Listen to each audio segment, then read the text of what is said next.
Okay, we are live, so let's do the standard procedure where or actually let me just lower the volume, and where I tweet the link and we can get started or get finished on this board. Yes.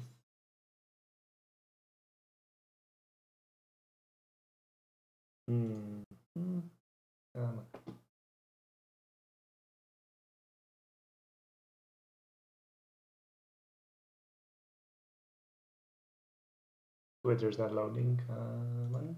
No time for this.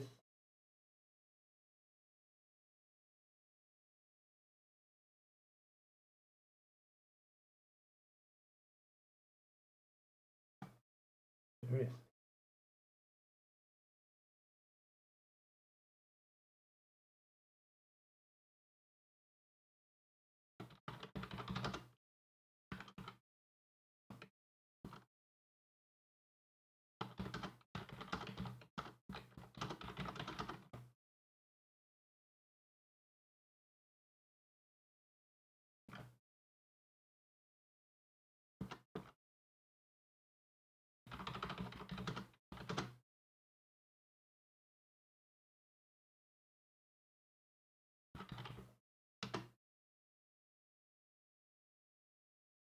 Okay, there we go. So it is tweeted and we can get going. Yeah, it's been a while since I tweeted. I didn't tweet this week, and I guess it was last Wednesday, so it's been a few days. But to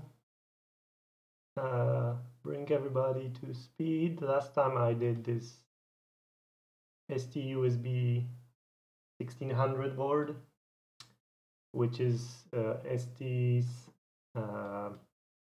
USB Type-C controller with power delivery stuff and attach detection, and yeah, and we configured it in dual role data, so it can both sync and source. I created this board before because I wasn't 100% sure I understand like everything about this chip, so I want to make a board with it first. Way cheaper to do it this way than create a big board and then this doesn't work or something. So, and also it's a PMOD, so maybe someone finds it useful. And we are pretty close to done on this one. It's like there's 2 more pins to connect, then add some silk screen, and that's pretty much it. I mean, it is missing the 3D models, but I don't care that much. Like, I wouldn't spend time on the stream just correcting the models. Just not worth it. So let's see. Also, you might notice I changed the resolution, so to speak, a bit, because when I first started streaming, I was streaming in 720p because of the resolution of my display. Like it's not Full HD, it's kind of Full HD, but in 16:10, I believe, ratio. So it's like 1050p, and YouTube thought that since it's not 1080p, then it must be 720. But that's kind of annoying. So later I set OBS to rescale everything, like upscale it to 1080p. But then it was chewing a lot of my CPU, even though the resolution was better. But what I didn't realize is that you can actually, like, I can set the canvas that I'm streaming to Full HD, but then my display is just still the native resolution. So this way, like, you can see these borders on the side, but nothing is upscaled or downscaled. It's just 1-to-1. So I think that should allow my CPU to not overheat. Whoa, what grid is this? You know, I won't be wasting those CPU cycles on upscaling my resolution. It will just have these borders on the side, which I think is fine. I don't think people will mind them much. So let's see if we do this, and we get a nicer silk. Or we could actually do it. Yeah, that's fine. Never mind. Okay, so this should be fairly easy because, like, the pins are here. We just go up. Excuse me, and we're done. You might notice the board is kind of unbalanced, like visually, because both the headers are on this side, but then there's nothing here. But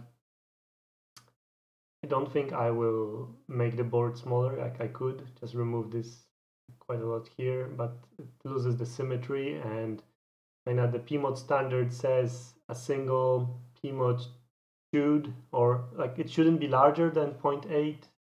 Was it 0.8? Yeah, 0.8 inch. So it could be smaller, but I want it symmetric. So whatever. Doesn't matter so much.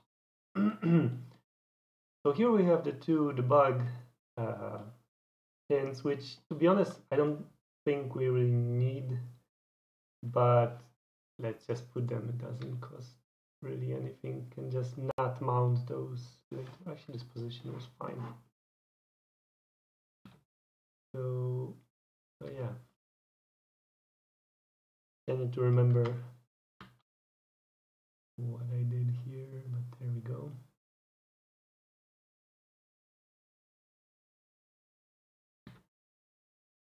But yeah, since these are 0402, the KiCad footprint doesn't actually have these silk guides for them. So I just draw some some lines in silk, just for easier assembly later.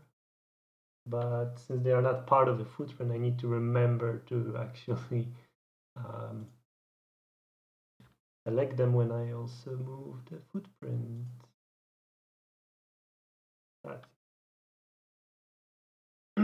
Oh, look how convenient. We actually have it right over here.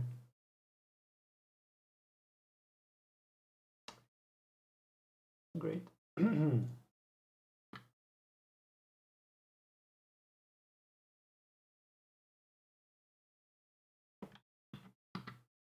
So they are not perfectly centered.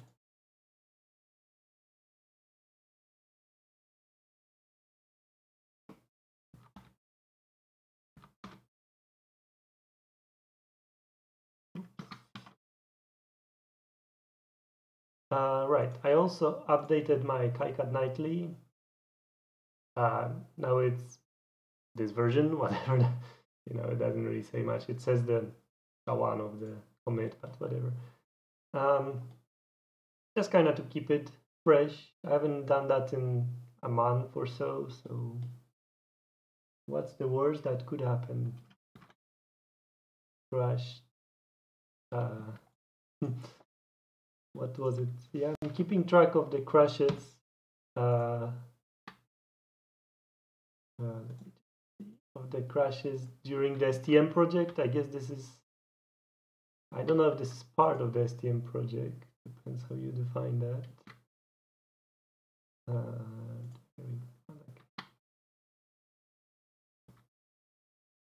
Yeah, that's not perfect. This whole part over here. So what was it? We were at crash count 3, I believe. Let's see how much this crashes and if we count them towards the global counter or not. Oh no, that was too big.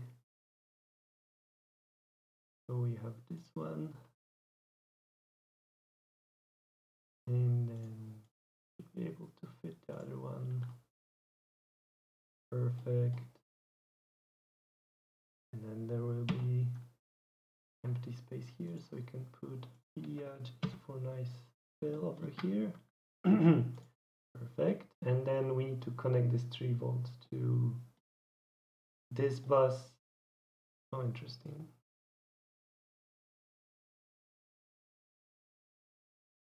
let's see later if we have any NCs, like the rat's nest helps, but sometimes you miss it because maybe there's some tiny part, segments that's quite easy to miss.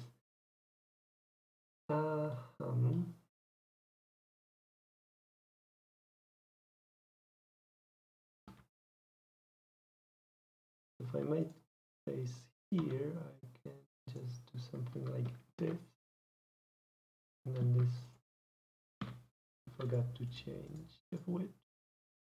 Okay, so that would actually be it for the traces.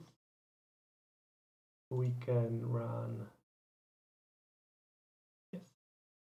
How did that task me do? Yeah. That's all right. Those two we can just ignore because that's how I made a footprint. And then no one connected. Yeah. Okay, so we are done with all the connections. There we go. Some additional ground wouldn't hurt. Although,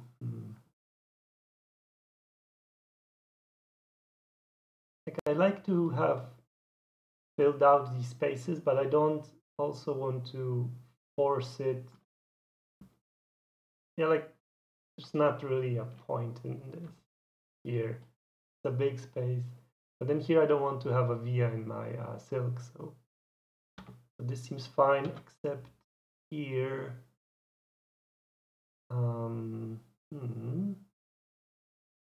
So actually delete that one.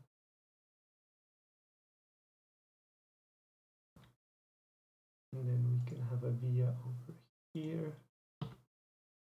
Very good. Here.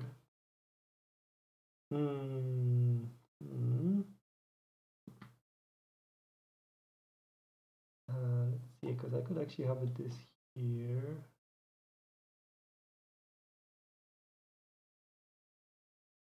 This is fine, yep.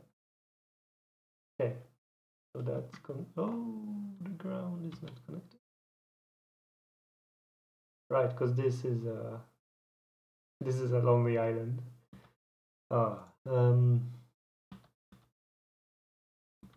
There we go. So now we are done.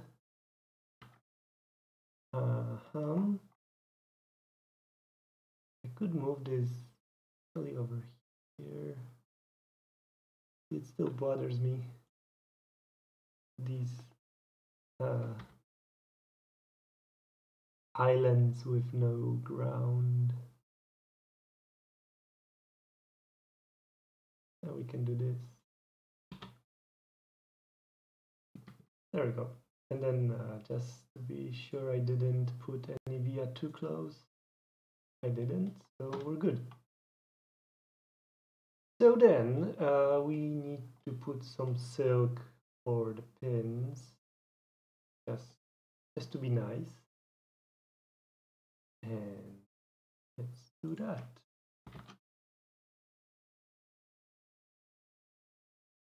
On silk, correct?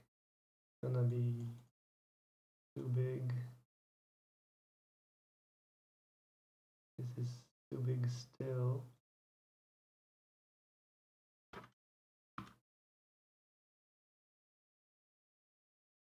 Yes, that's quite all right.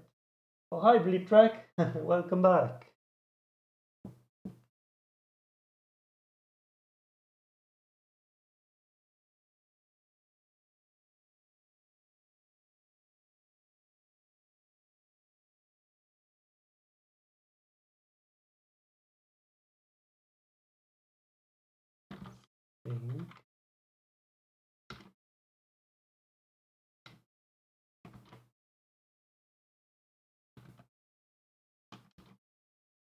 Are these still too big? I mean, obviously, but I'm thinking, would it be very strange if I actually put them on this side? I mean, as long as you know that this corresponds to this header, you should be fine. I would assume. Let's see how that looks. because that gives me so much more space to actually put them yeah, here.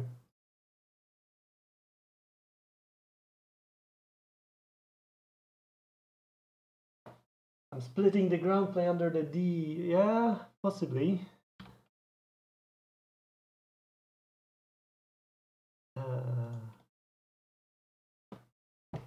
Where am I doing that?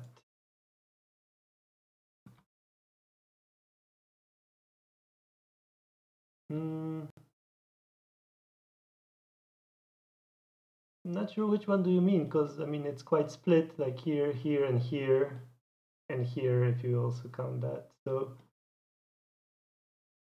not sure how much you can do with that really. I made sure to length match it, so that's for sure.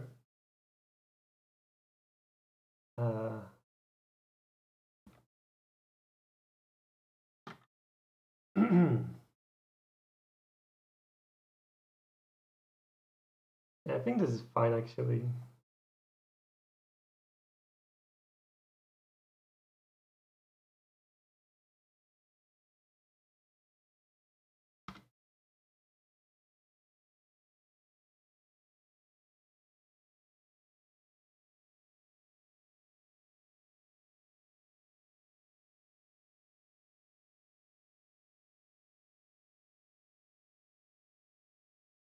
Right. Oh no, there is. Yeah, okay. I think this whole align distribute is not there in the schematic part of KiCad, and I miss it. Like there are some parts, like there are some designs sometimes that could use like I don't know, where you're aligning something, you could really use this distribute, or just like I was able to align them all to a common bottom here, and I think it would be also useful in the schematic part. I don't think it's there.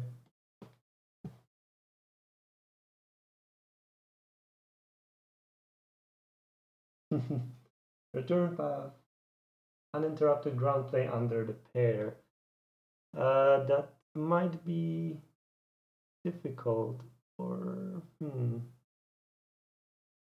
yeah.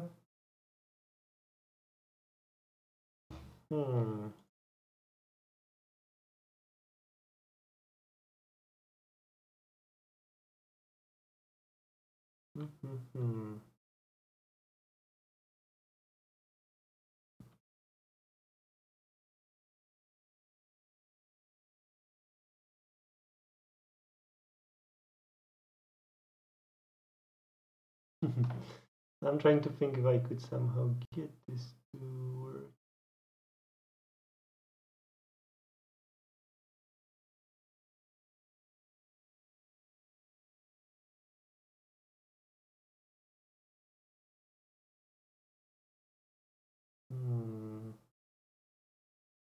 Would move that. That would connect these two.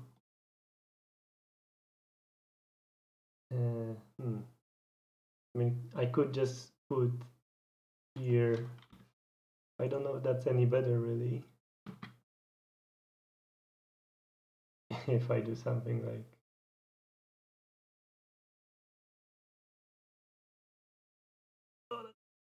Where am I? Managed it. But that will then push this whole thing. And then they're probably not matched now. Yeah, and that's always gonna be that's always gonna be here unless I would put it here, but then it's under the chip, so that's probably even worse. Yeah, I don't know.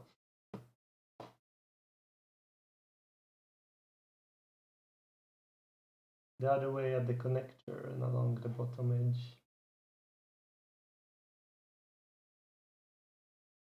Yeah, but they would still cross here. Like they have to cross somewhere if I route them way over here. So won't that be still bad?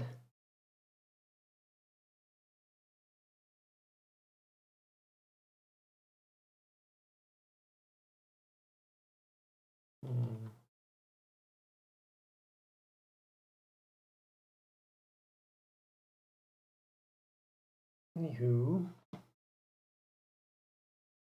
right, I want to, no.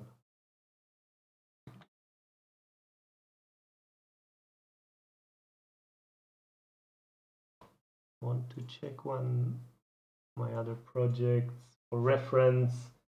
Because in that other P mod that I created, I think it was the OLED one, I copied the way the silk screen is done on the P mod from actually SDense board. I really liked how he did it, so I'm not gonna look how I did it, as in how he did it, so I can do it again if this ever loads. There we go.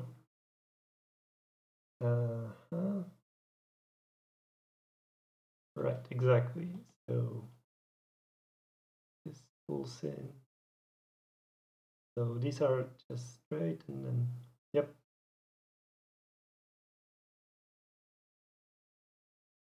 Let's try that.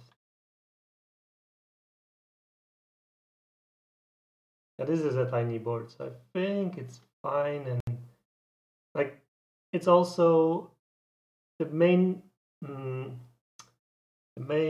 purpose of this board is to test the actual chip. I'm not sure if I will even have the USB data lines connected anywhere. It's more about the power delivery stuff. Oh, this is bad.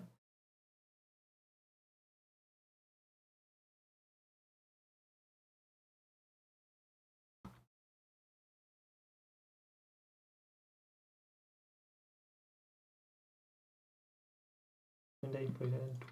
Why is this one different?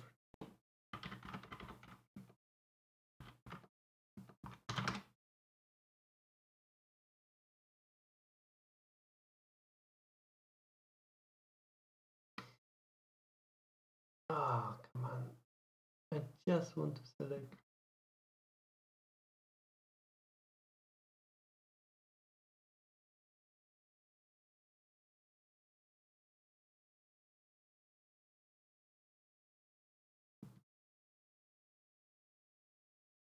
There's really no easy way to select this. God damn silk. The label.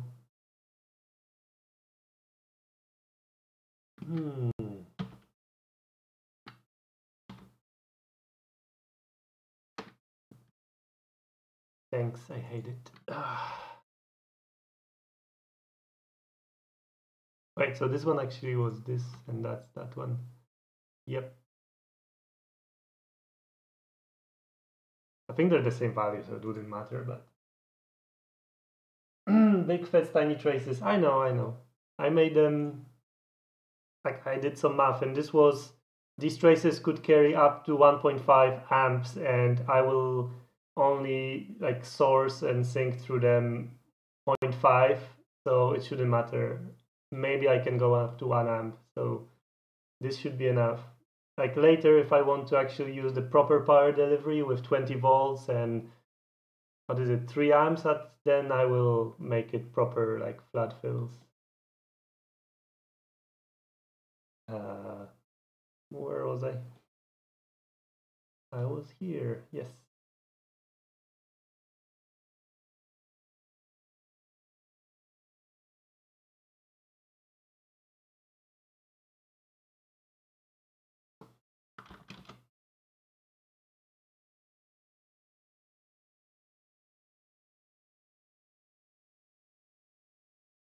It's gonna be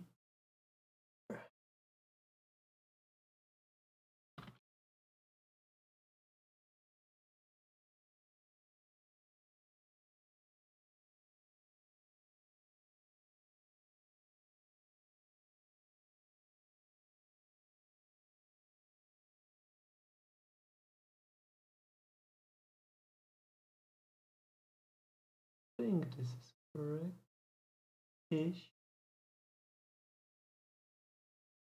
That's not equally distributed.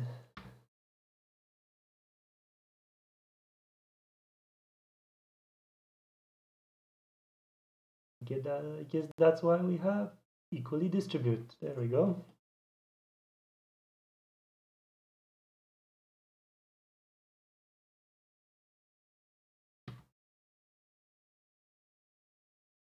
Something like that.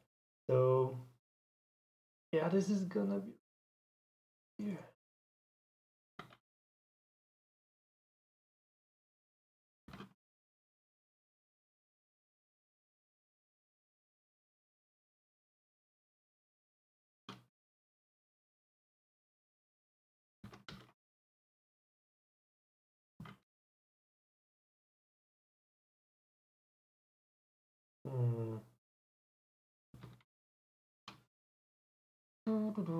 Rebus. Oh my gosh, that's no way I can fit any of that here. Or actually, this is way longer. Lucky.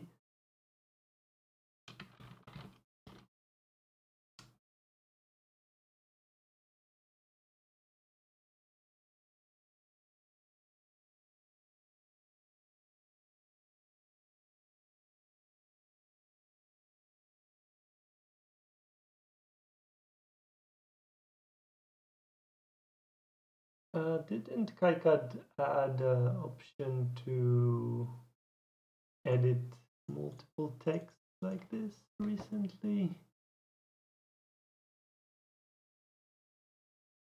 Don't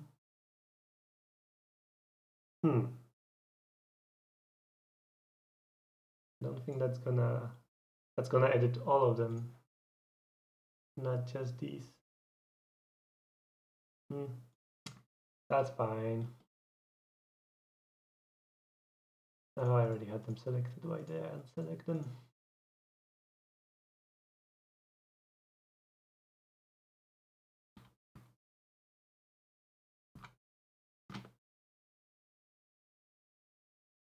Okay, so now we make pretty lines,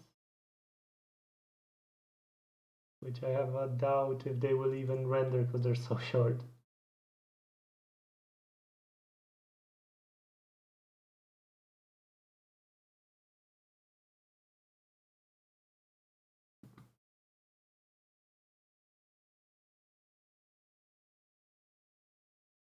Why do I select track?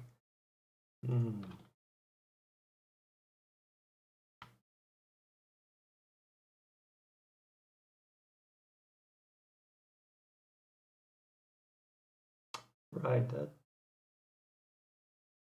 Yeah, I follow the track and I shouldn't have because it's not in the center. So why would I do that?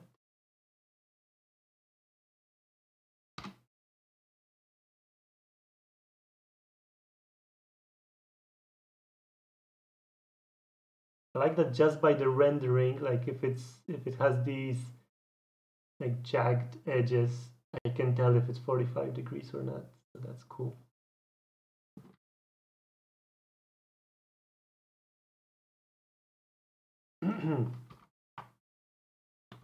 So now we can do it properly ish.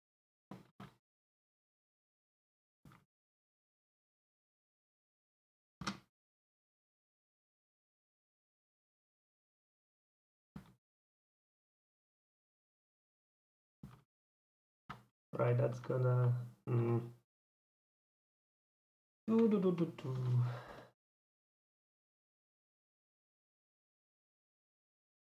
I made this too tight.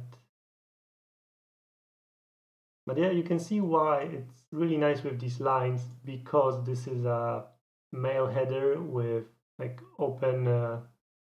this open air connector here, so you can really see the silk and have no problem really seeing which is pointing to which.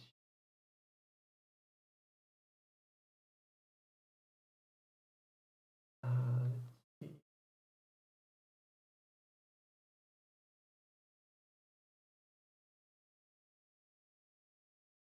see. shorten this one.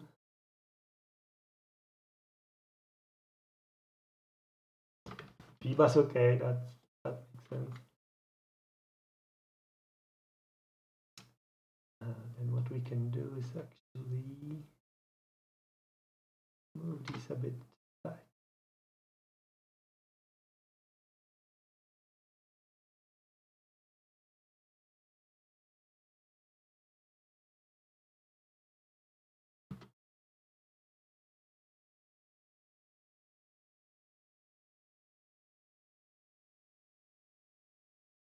Yeah, so this is clearly not sent, like, although it doesn't look like this minus is in the middle of the actual like character. So maybe it's not me that's mismatched, it's the minus symbol. That's silly.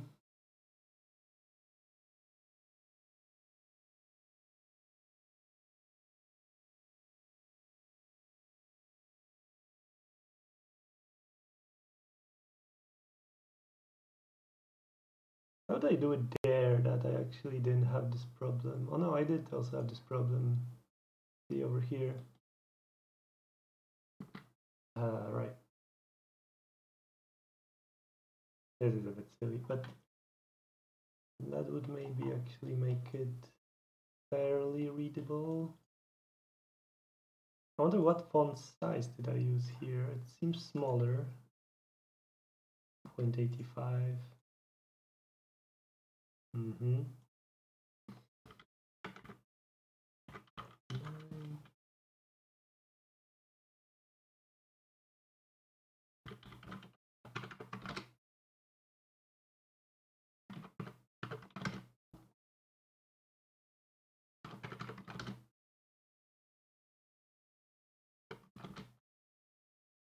Yeah, I don't want to I don't want to spend too much time like finishing this because I want to start on the other board. And I realize it's funny that I say this because I obsess over these tiny details, wasting time on them. So it's funny that I say that I want to do it quick.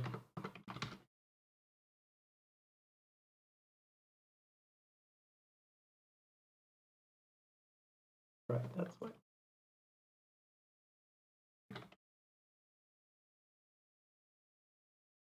Yeah, I think that's all right.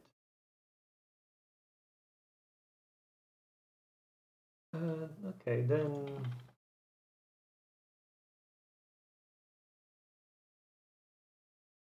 let's see, what should I write here? USB IC, Pmod, and then it's March.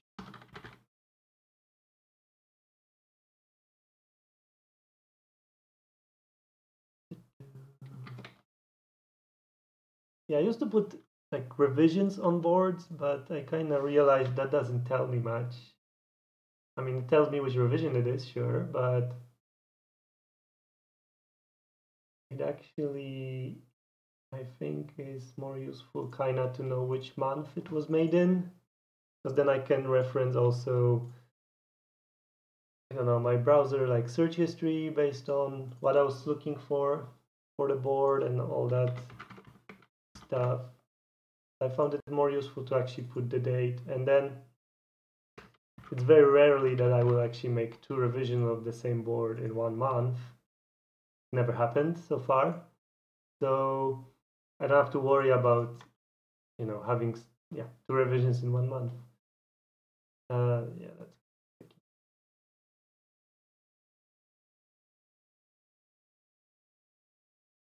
Oh, yeah, actually, this is all wrong over here.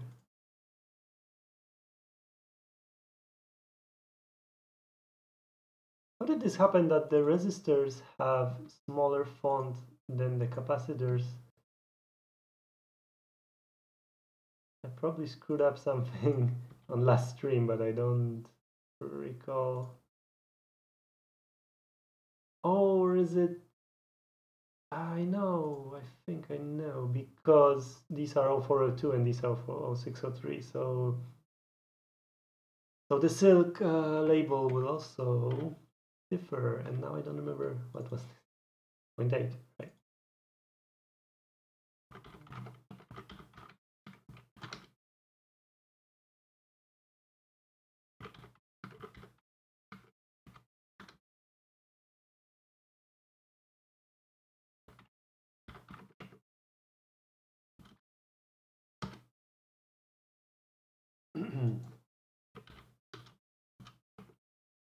Yeah, so far I don't see any changes compared to the previous nightly I was using. There's been quite a lot of changes between like KiCad 5 and 5.1. Not this dialogue. I think it was in the schematic that the dialogues were quite, like they remade a lot of them. So where did I put it? There it is. Yeah, so now this could be 1, but what? Here, much. Yeah, okay. This is there.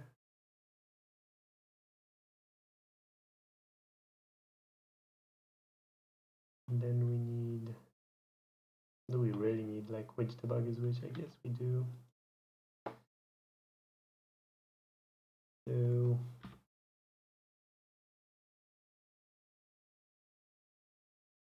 that's kind of silly.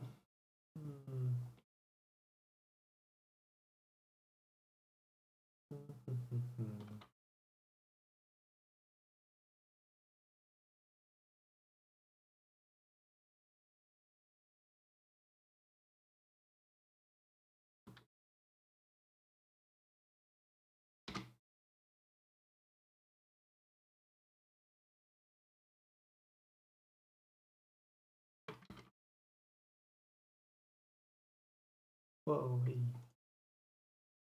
that was a strange drawing issue. Looked like it was cloning.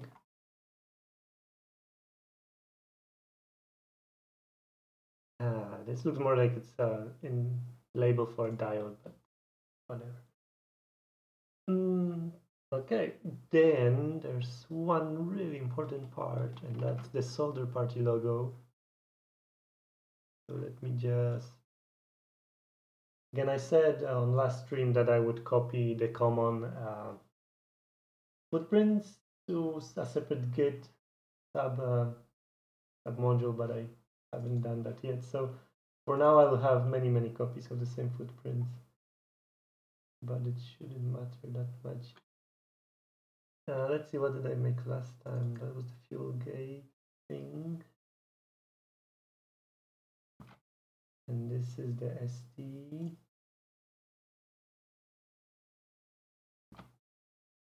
There we go. So now I can add that path, not here, here.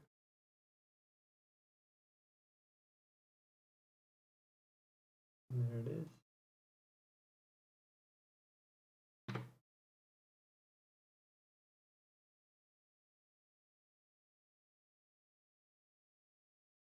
Yeah, I did this before the stream, so now it was really quick, even though I added a new. I think they made it way smart. Like it used to, I think, reread all the libraries when you added one new one. Okay, that's a tiny one.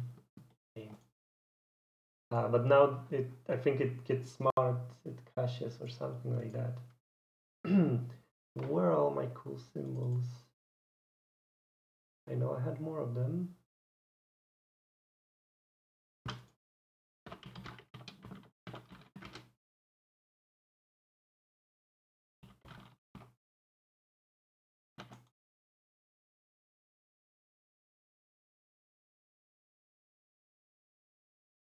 Yeah, remember like 40 minutes ago when I said this is gonna be fast?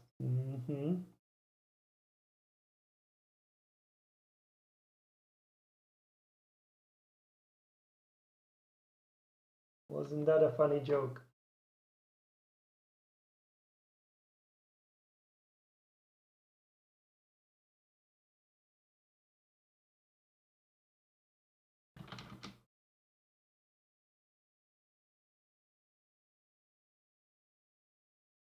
Maybe if I look actually by the name. what was it called? Older party. Here they are.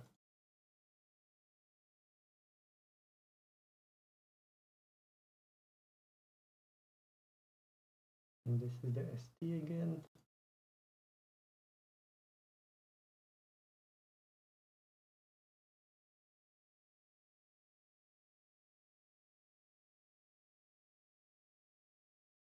Okay, so assuming it rereads the directory, I should have all the, yep, perfect.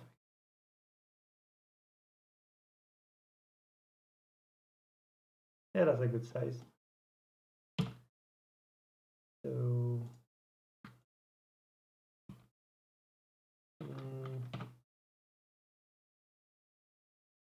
somewhere over here.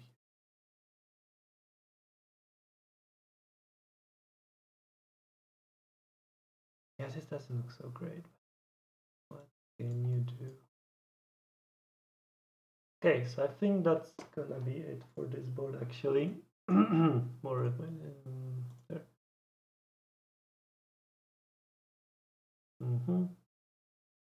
It looks possible.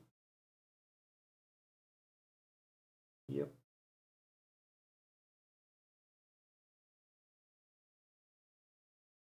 Okay, then we are done with this one and we can start on the next one. Whoops. Was that? No, that was not a crash. Discard.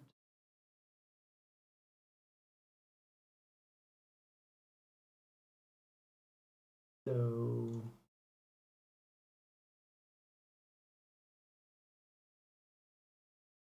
next one is for this chip that I mentioned on Twitter as well. Let me just SGTL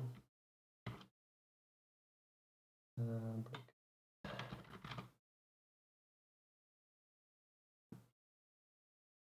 There we go.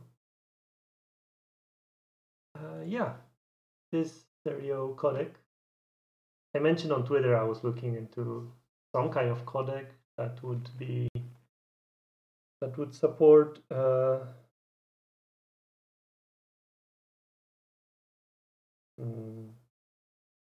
sorry, got a text. Yeah, I was looking for some stereo codec using serial audio interface like I2C or something like that.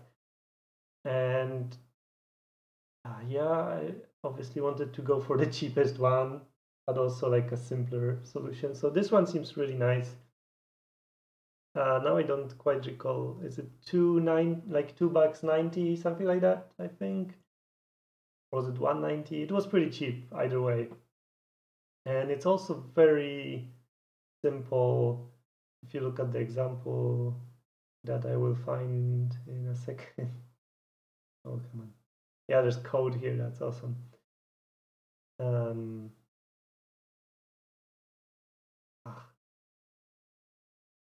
then it is supported by mainline. I have checked, I remember. There it is. It's super simple, like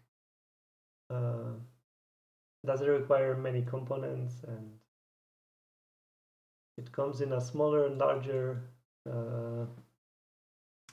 package. The larger one has some extra support that in addition to I2C, you can also do SPI on it, but I want just I2C, so I'm gonna use the smaller one because it was also cheaper and yeah, smaller and easier to route in a way.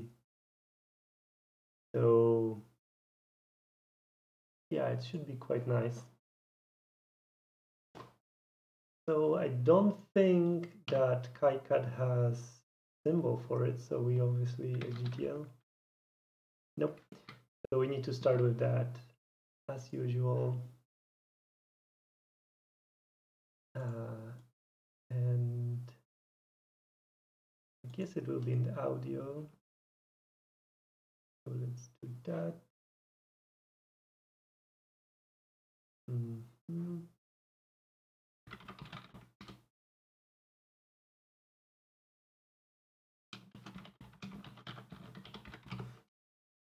I don't know if I dare to say it's gonna be fast and easy to create, because that never it's been disproven a few times now. Let's see, where is it here? So what is the one that has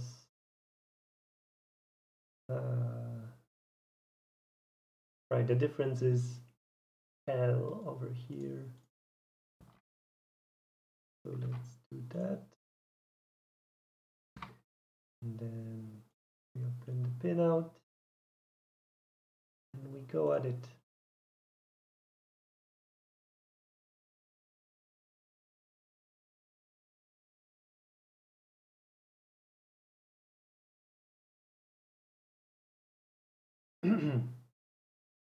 Yeah, it's designed mostly for headphones, as you can see here, and it also has line in, line out, which I will not be using. I only want headphones and a microphone.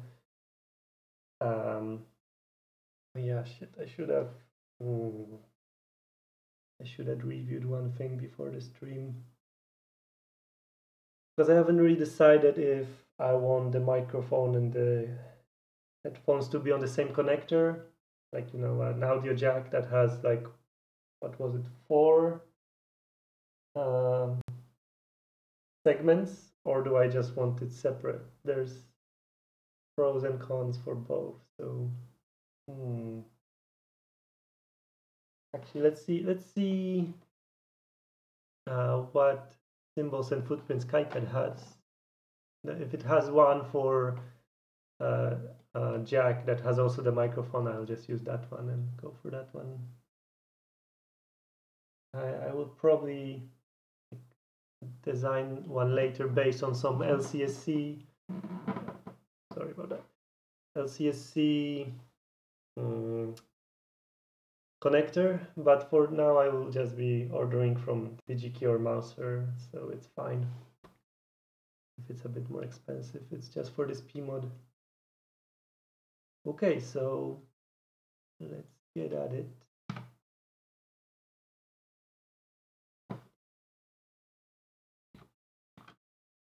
And everything will be analog here, but I don't think KiCad actually has like analog, but then let's claim it's an output since it is an output here. And 100, that should be fine. I can always change it like so. I just have to make sure not to start using this one because I might get confused.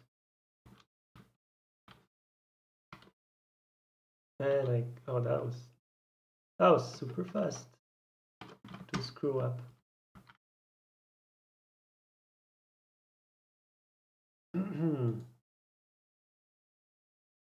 I know it's the virtual ground, so it probably won't be actual power input, but let's do that later. That's 3, that's power.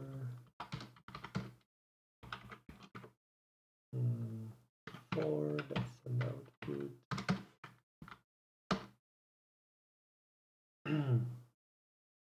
And VAG.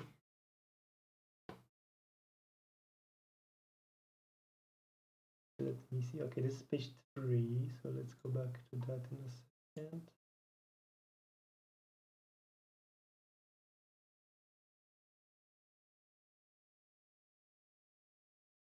Right, that's just for decoupling. And then that one, the bias goes here. On another bias, the virtual ground. Yeah, that's another thing. You can have capacitor coupled headphone design or cupless. And I'm still kind of unsure which one to go with. I mean, obviously this one would have two components fewer, but from what I've been told, you want actually this one for better was it there was a reason, obviously.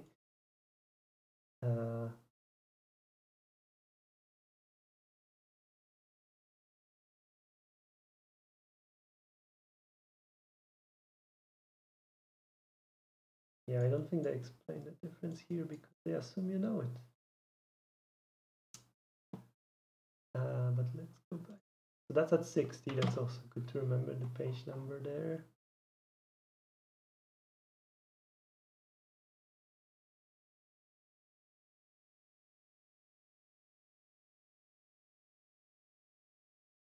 Right, so since I won't be using the line in and out, I could actually just keep them totally in the symbol. That would make the symbol really nice and tiny.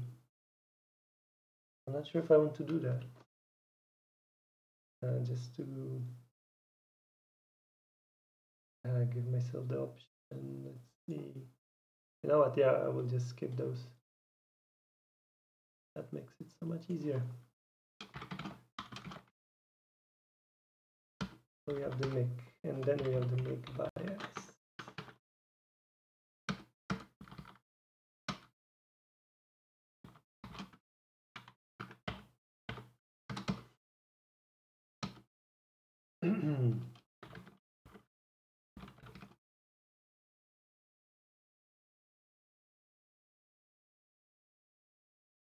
I mean, do I really?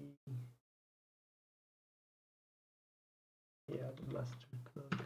That's good enough. I don't really need this prefix. That's input.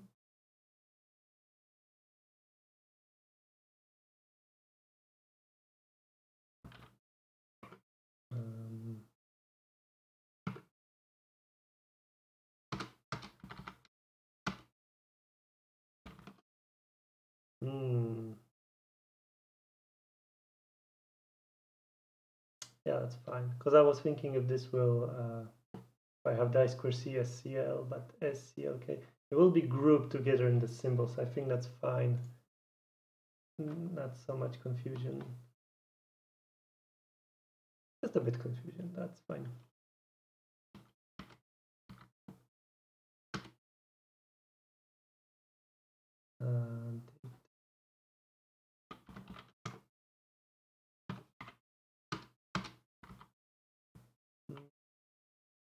See, I made a mistake here. This is from the that's from 32 QFN.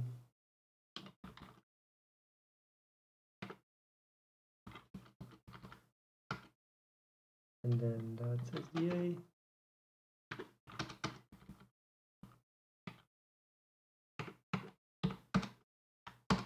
And that's SCL. 19. Input. VDDDDD. Okay. That's a lot of these over there. For new designs, connect to an external voltage source and other. Okay, what about for all designs? Empty.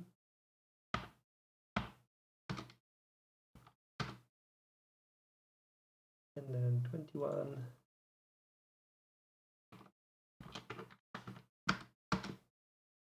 Okay, that's it, I think. 1, 2, 3, 4. That's it. So now let's DDD. Okay. This one. And the ground. And then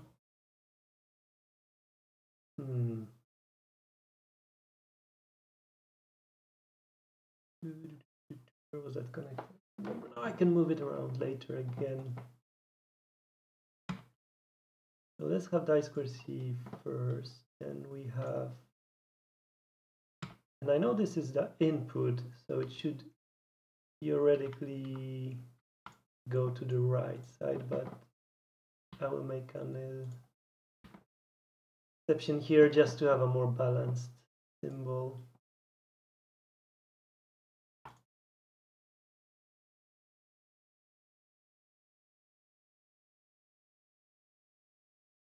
I mean, see, this is all right. This should be actually, that will make it nice.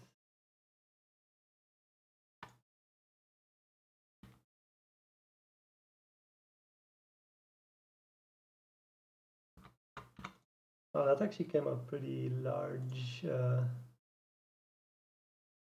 considering I skipped the line in and line out stuff.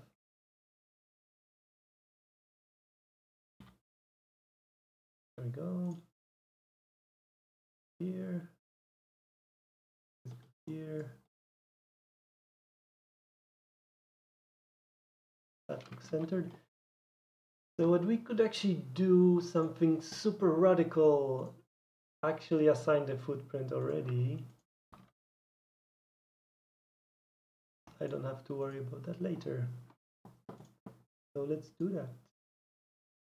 No, not the packaging. No,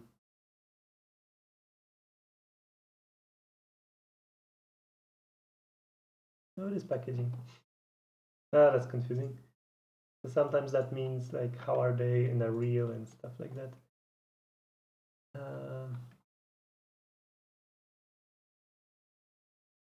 So this is the 20, isn't it? So it's 3 by 3. The downside here is that I can't filter as easily as I could in the other dialogue, but maybe it's fine. I mean, that's fine. 3 by 3. That is one tiny. I don't want. There we go. And then the pad is 1.8. No, 1.7 actually. So that works. Try the pitch. That is 0.4. It's actually this one. 20. 3 by 3, correct. 0.4, correct. 165, correct. So there we go. Done and done. And these are invisible anyway, so we don't have to really them. Okay.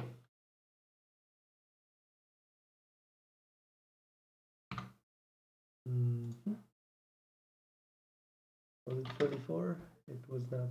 Was it 43? It was not. I forgot now. 59. Okay. Sure.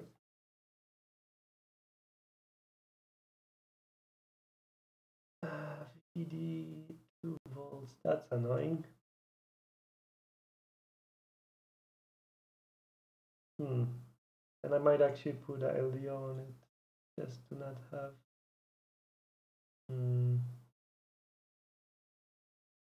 Just to not have to provide this externally.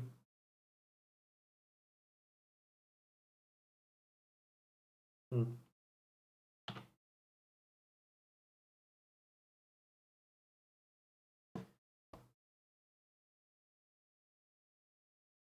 there it is.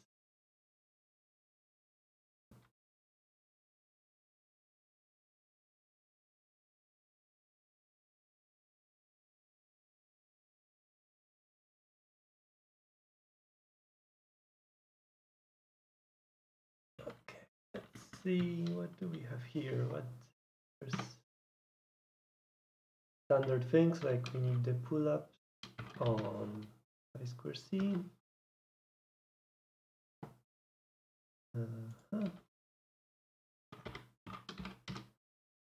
Standard value.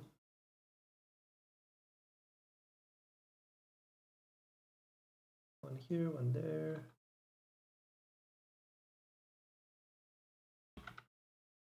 .3 and done. And then there we go. Here, I'm not that familiar with I2C, but I'm not sure if it actually needs pull-ups or pull-downs. I don't think so. I mean, this example here doesn't have it, but I think it is fine not to have any.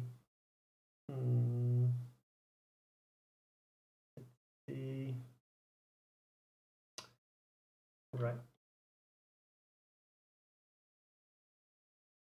So VDD, that's that one. That's the 1 point. Actually, let's check the apps. Like, I know it mentions this here, but let's see what we have here. Maximum.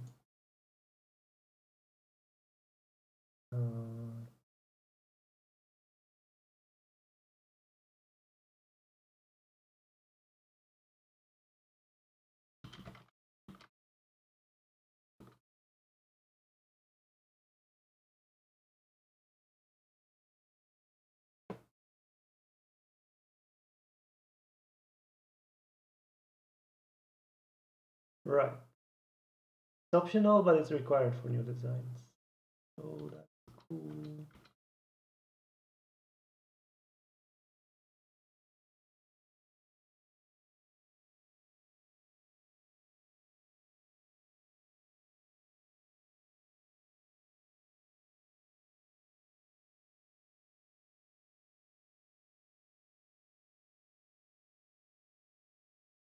Or actually,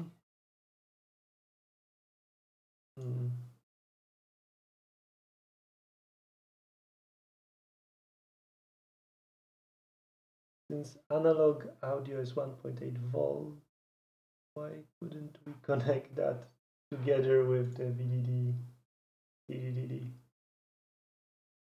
I'm thinking. Or is that a bad idea?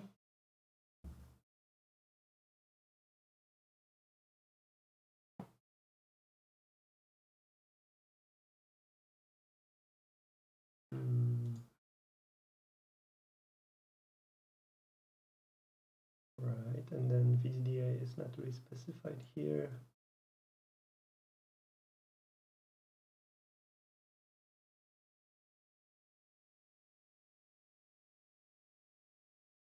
All right, VDDI can be 3 volts, 3.6. Okay, so I can actually drive both these from 3.3. Yeah, that looks right.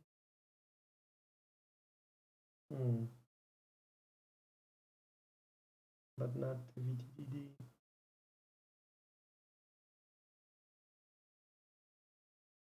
I guess I'll have to put an LDO.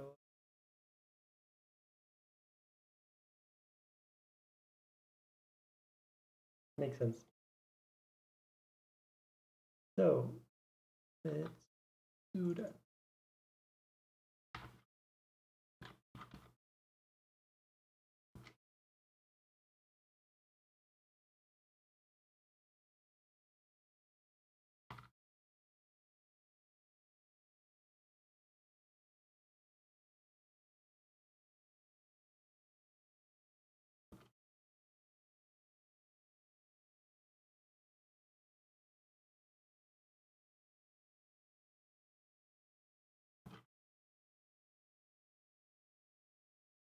And then the decoupling.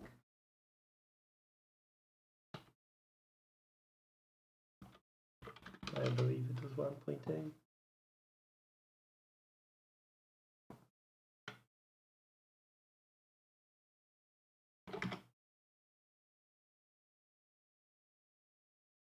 Point one, and 0.1. That checks out.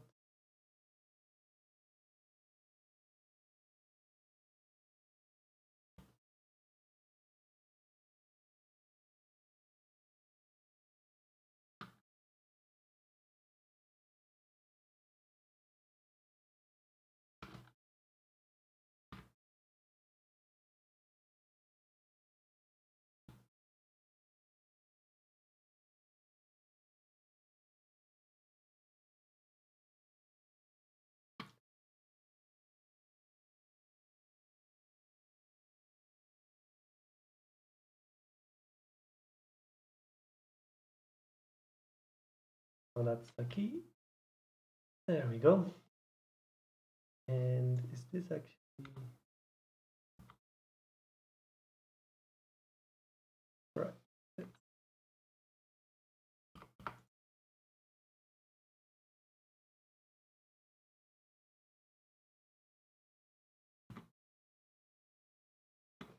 Okay, that takes care of that. Then we can tell yo, which I think I will just go for standard. Was it nutmeg? MCP. That's the one. And this package. What happened?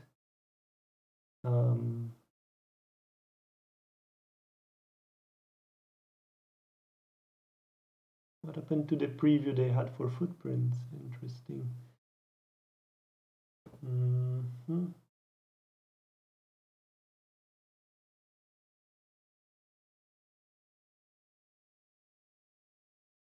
believe that's correct. That is the small one, yep.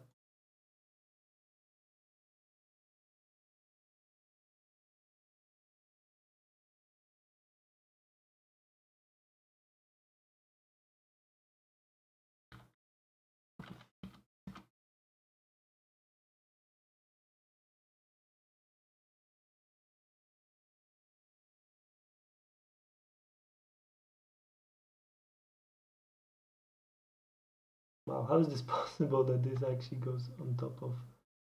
What did they do with this symbol? There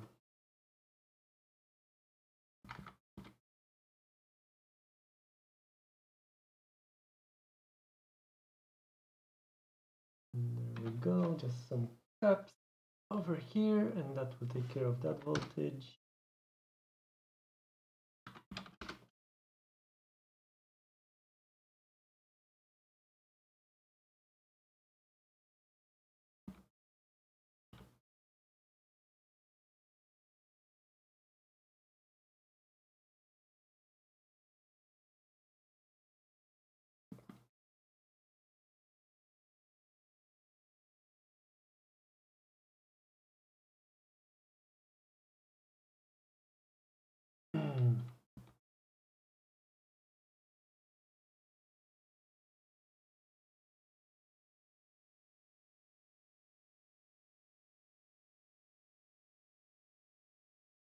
There we go, that gives us our 1.8. No problem over there. Then the VAG was also just decoupling. We just do this, and that takes care of that one. Right, then we have the mic, headphones. Yep.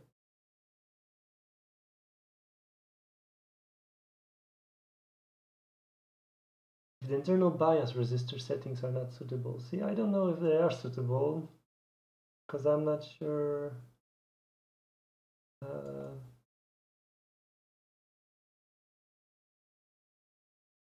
I mean, I guess I better put it so I can either just skip it later or put something else. Makes sense.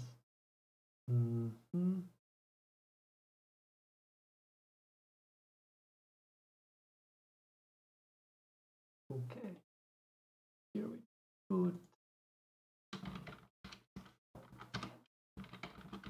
labels.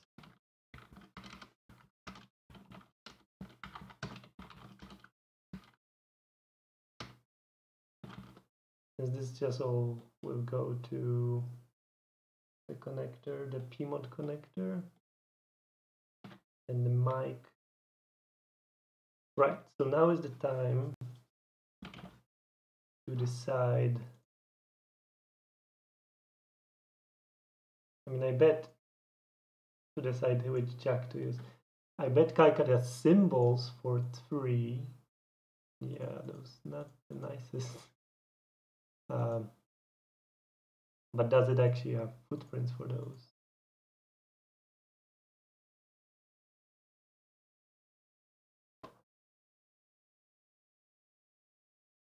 Oh, those.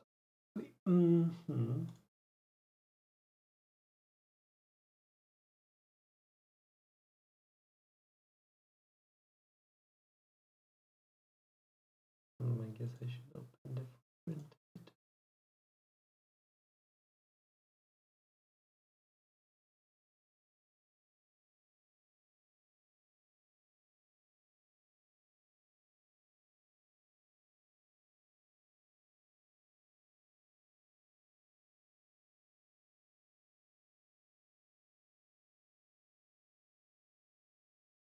So this one, for example, or I definitely want SMD. So does it have a link to the datasheet? Of course, it kinda. Wow.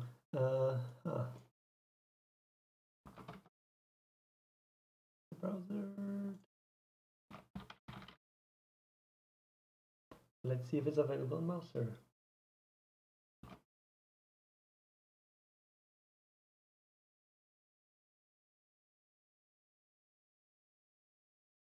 No. I don't know if any of these will, because they all seem to be this brand, but maybe audio jacks are fairly standard footprint wise. I'm not sure. I haven't used so much. That's cool. Is it still loading?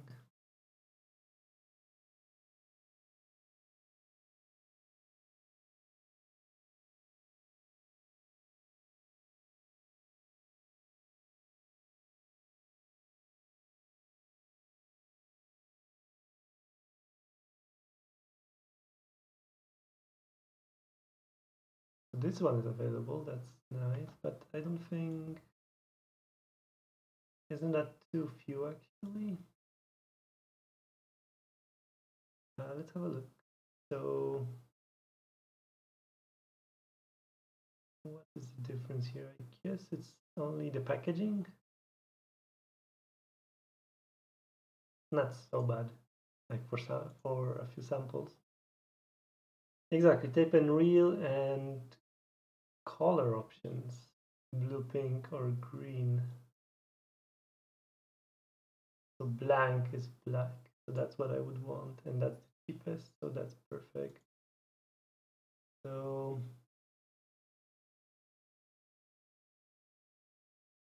right, no switch or tip switch, and that's what is that? The last four is the tip switch.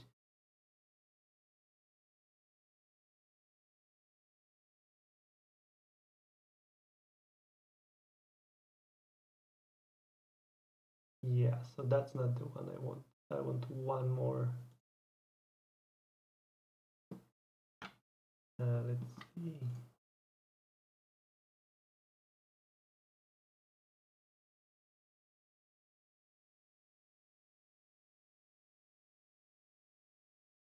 Yeah, so it looks like I might actually have to create my own symbol. Either way, no way around it. Like, these don't seem to be available.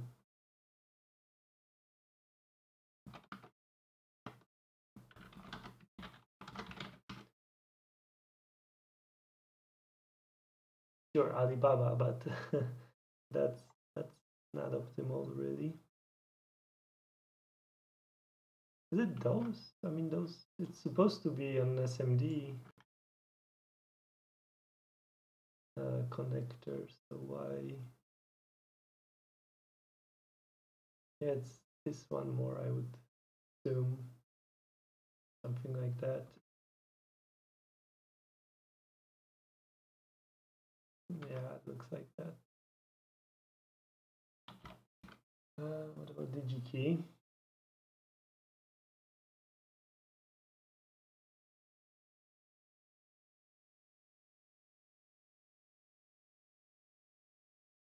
That's a negative.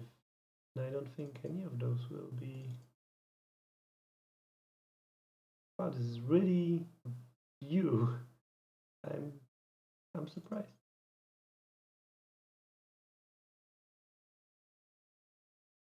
Okay, so let's say I wanted a through hole one. Would that be any better? Does this have a 3D model? No. Well, wings one, but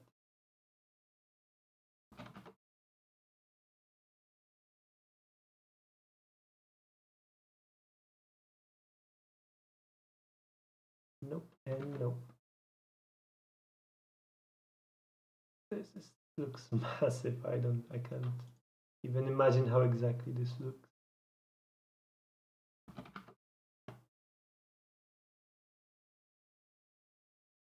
Whoa, okay, let's not go for that.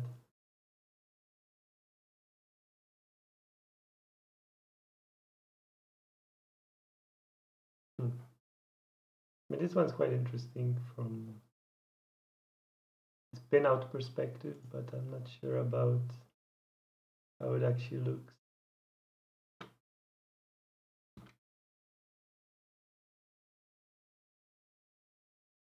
No, that's not what I meant. Or maybe, okay, maybe it's one of those like DIN connectors. Yeah. Yep. So to conclude, there is nothing in KiCad on connectors. What the heck?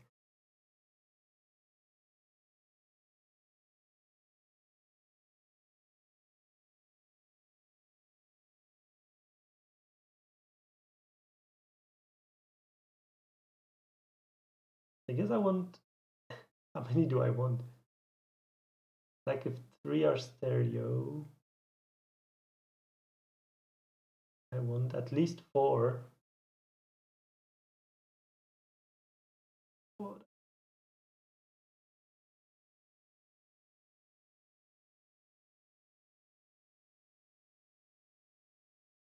Loading.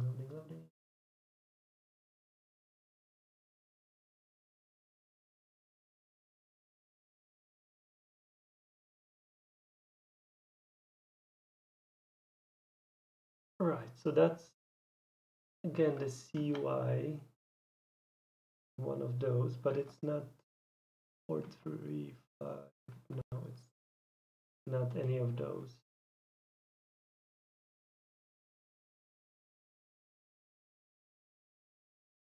And it's a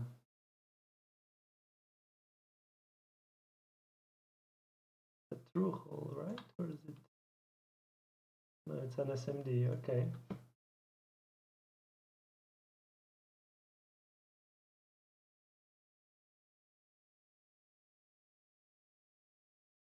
Right. So there's this, and then there's another problem that I believe is iPhone audio jack and like regular actually have the order switched.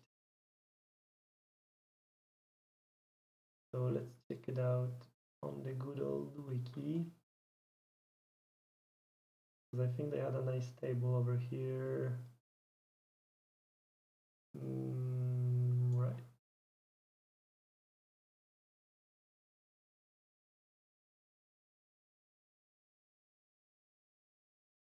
Wow, Java is here, nice. Okay, so Apple, it is actually here. It's left, right, ground, and then microphone is on the sleeve. Really? Huh. So it'd be left, right, ground, and then microphone.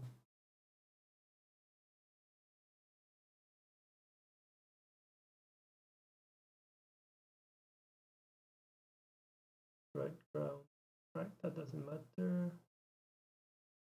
Yeah, this is the important part. 1 plus 1.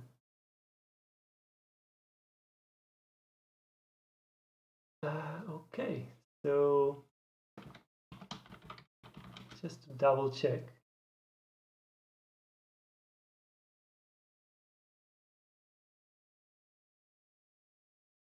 Left, right, ground, and make. Left, right, make, and ground. Left, right, ground, and make. Yeah, okay. Let's say that is correct. I guess I can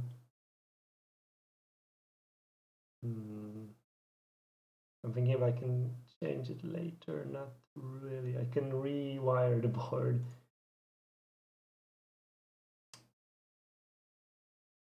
Okay, so this one is the cheapest, although and then here's the data sheet. Oh my gosh, this will take so long to make. Well, not really, but it will be annoying. Yep. 43514. 43514. It's this one, and that's the one without the detection. And I guess we don't care about the detection really.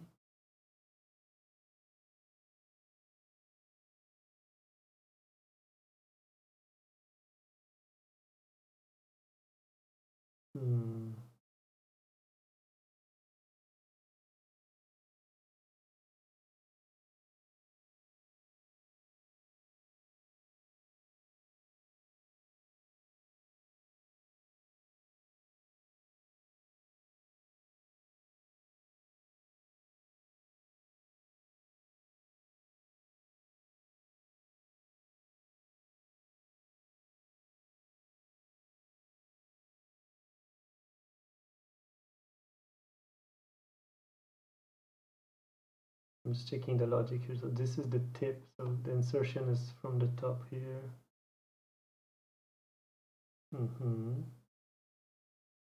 So this is left and right. So this detection here would just check to the left signal. That's not. It wouldn't be better to check to 1 because that's the ground. Or what was the? Okay, it's actually to the ring. So to 4, but nothing checks. It's actually, yeah. So this part should do.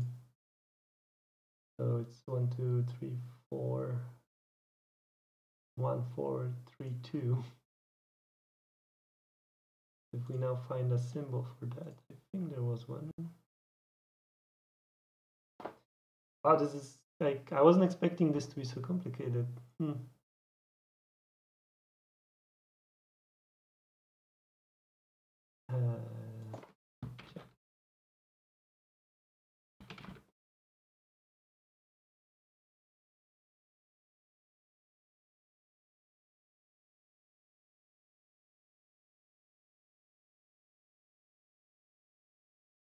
Leave ring to ring 1 and then right, what was the connections there?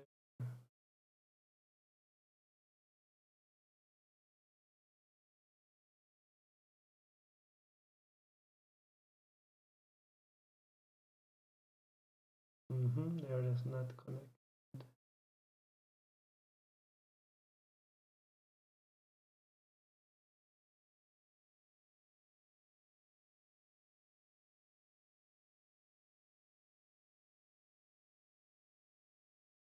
So this seems correct.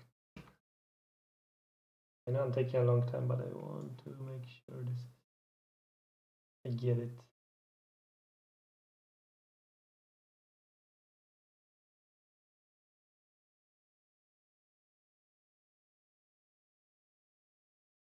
Yep. So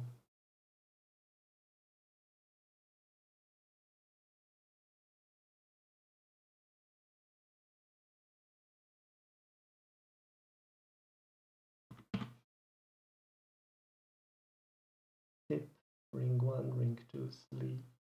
So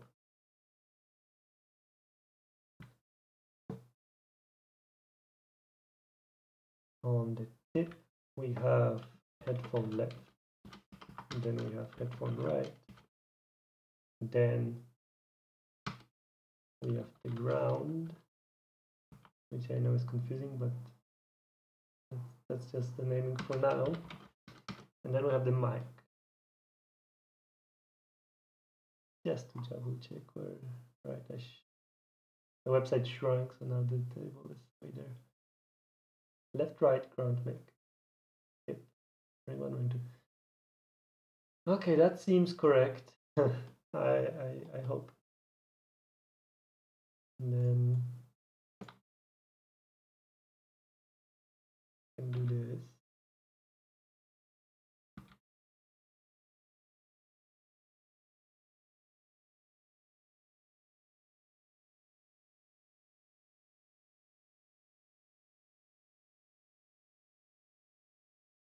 And that's for later. Right there.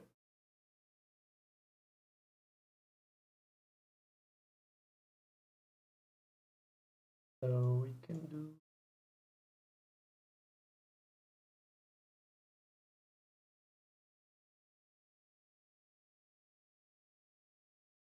the mic connects to the mic here over 0.1. That's the easy part. But then there's more stuff happening here. So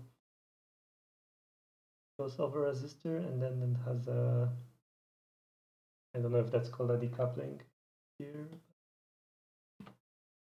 It does have something.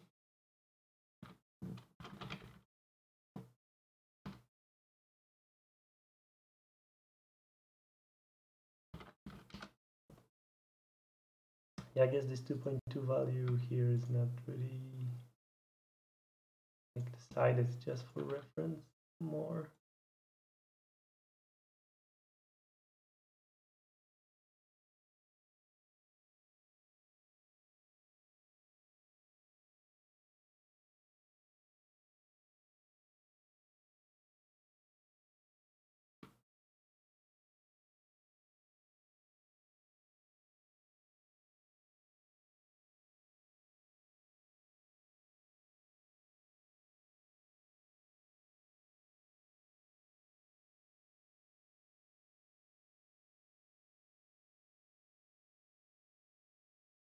Okay.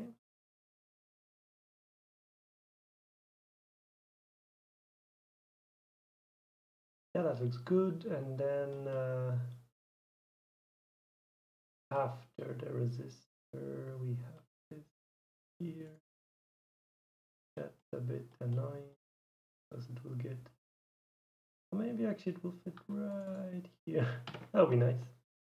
That would look nice.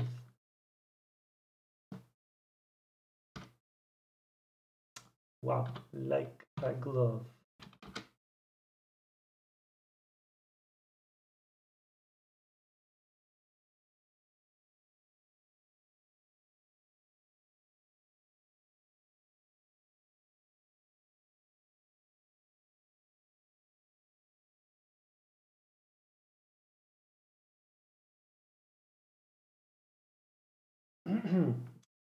Here, let me take a quick break, a minute or two. I'll be right back. Wow, that's huge.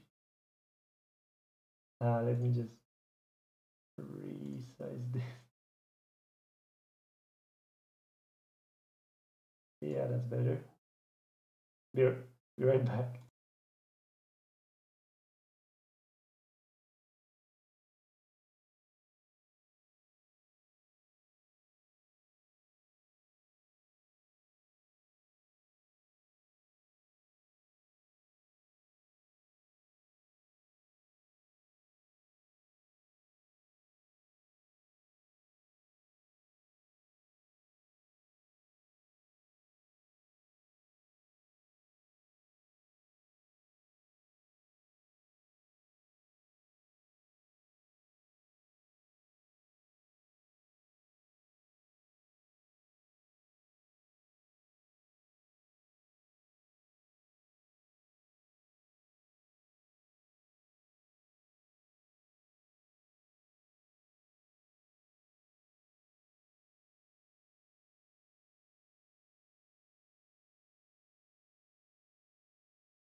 Okay, let's continue.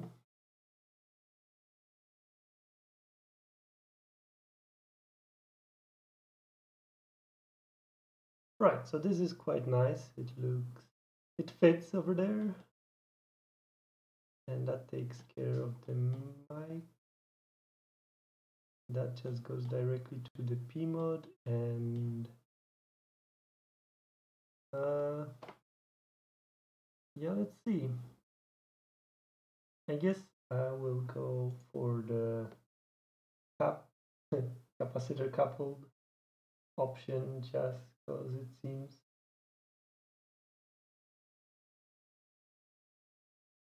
Because I heard it's better somewhere. I don't remember now what it improves, but it was better. So yeah, so let's go for that.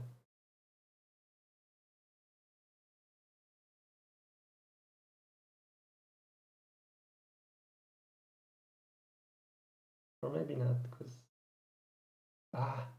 such a hard decision. Hard to make an informed decision when you don't exactly know why it matters.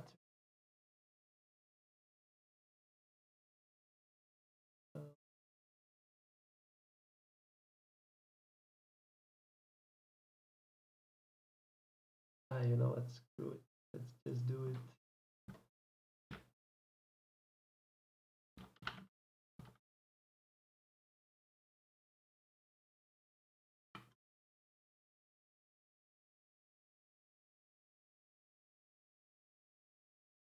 Or maybe you know where. Not necessarily. It might matter for the microphone because here the virtual ground is probably just for the headphones, but since it's in one jack, the ground is shared. I think I wanted like this actually. So fine.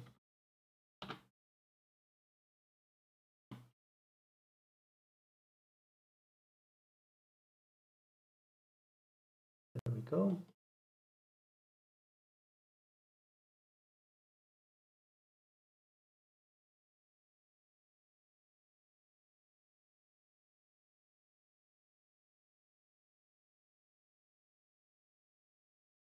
And there's really no good way to do this when you have a ground like this because it will always just get in the way. It's really me. Only one way I can think of is this kind of label, but it's also annoying. So, so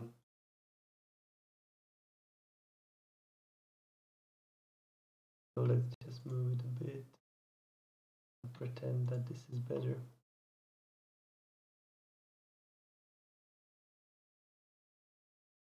And then we move this, we add cap and cap.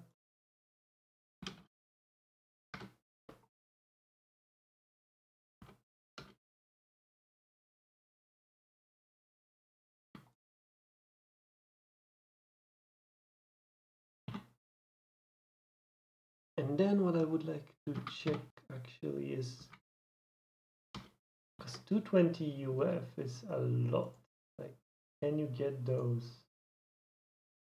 How can you get those in SMD? Can you get it in ceramic, or does it have to be actually electrolytic?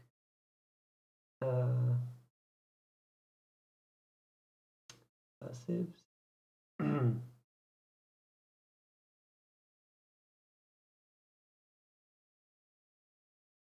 Multi-layer ceramic.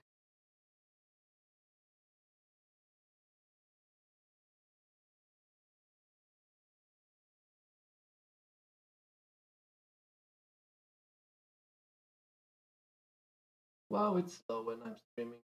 Holy crap. There it is. Wow, it's the third largest possible.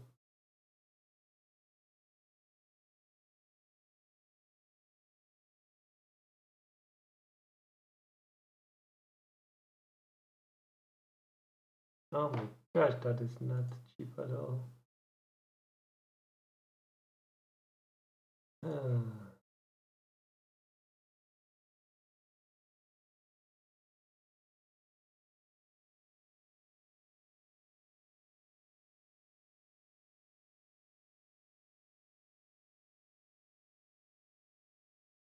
See, so there's my problem. Like, I really don't want to add €3 to the BOM.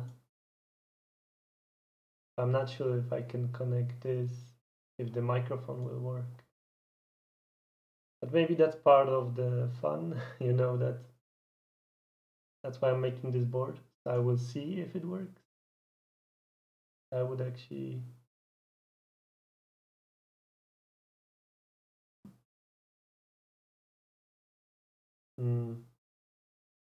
I can actually see if that works.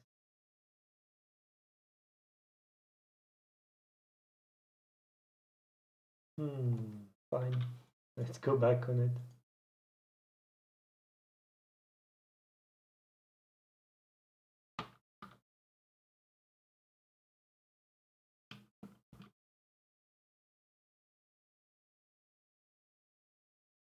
At least it solves my problem here.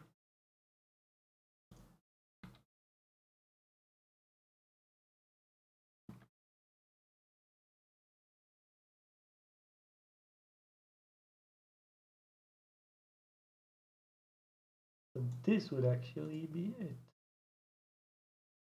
I need to double check everything, but I think it's all right. Let's see where here. Yeah, exactly. Again, why does it not, like, it knows it needs the annotation? Just ask, do you want to annotate? I would say yes, and then it will do the ERC. It's not so difficult. Let's ground, and all right. I need the PMOD connector.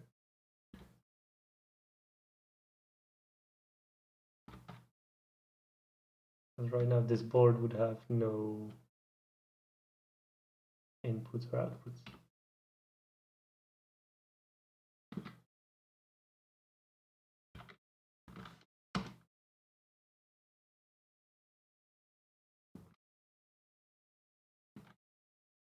But this has to be done either way, so it doesn't so much. I think the 1.8 will get the flag from the LDO, though I'm not 100% on that, so let's see.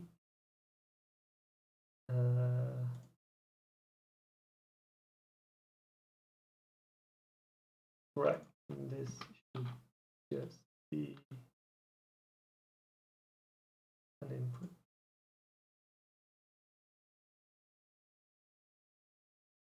Cool, yeah, so the 1.8 gets, because voltage out here has a power flag, so that takes care of that there.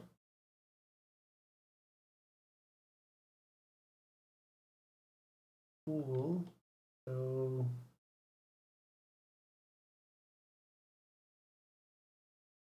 let's go back to the other project.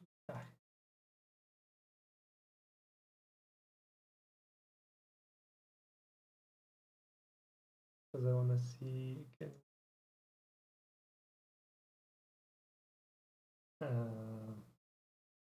What is it called? Which symbol I used for the PMOD and which footprint. I really should remember that.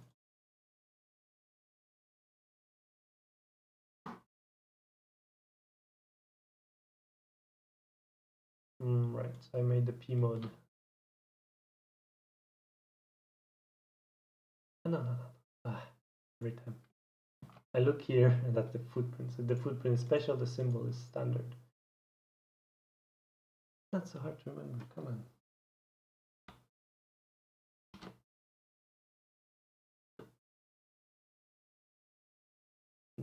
Bottom right.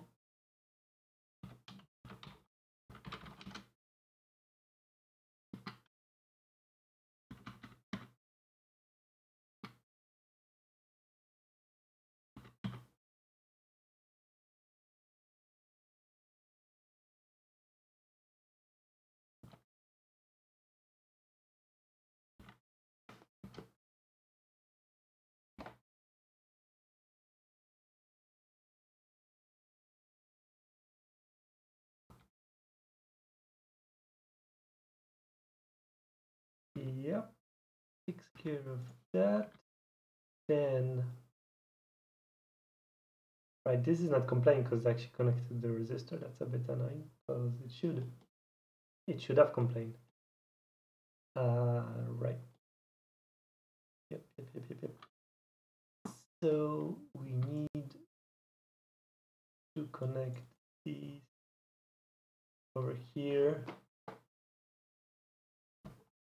There are a few problems with that. I mean, the I2C part is defined, like I think it's, actually I have a cheat sheet here, SDASCL. I mean, if I do like this, then this side is already a valid I2C pmod. The problem is, like, these are not, obviously, won't fit here. So I have to check.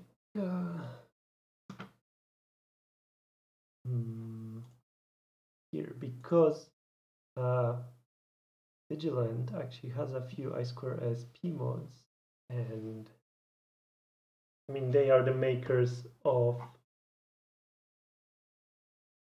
the pmod standards. I would like to follow their in out on the pmod, and I believe I checked, and they did have one board that had the I2S signal like I wanted it. You see, this one just has the in, and that's not helpful. That would, like, if we had it like this, master, left, right, block, contain, actually it would be like this.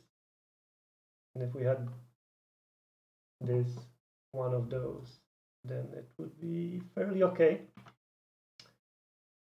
But I'm not sure if that's actually the way to go with it. So let me have a look.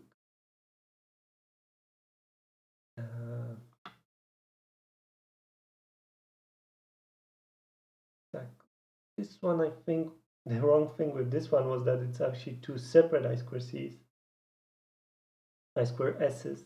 Yeah, exactly. So that's not useful. Also, so actually, let's see, emotes. Yeah, accept cookies. Come on.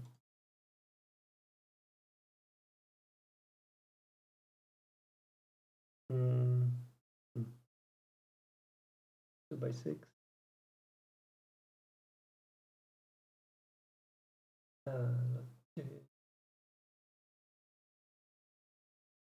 That's that one that I already looked at that I didn't like. That's the amplifier. Maybe it was retired. But let's see, let's have a look at this one. There's an I2C and I2S, so that's almost what I want. I mean, that is what I want actually.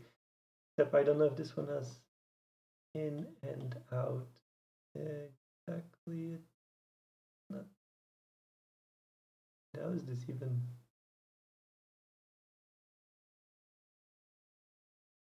Master flow.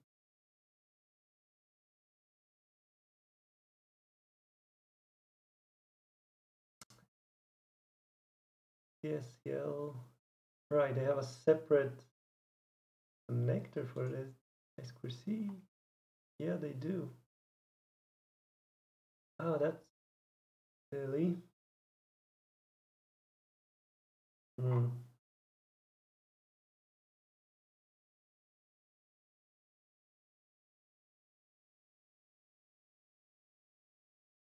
I wonder if the I2S is actually an I2C there.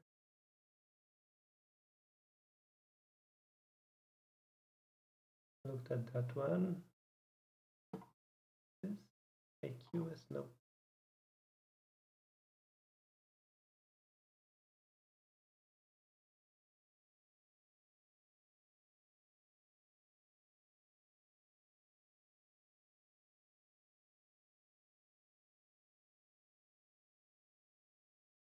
I don't think it shows the retired ones here.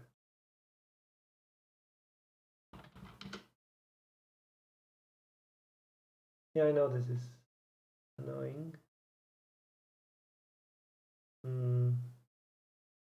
Let's have a look.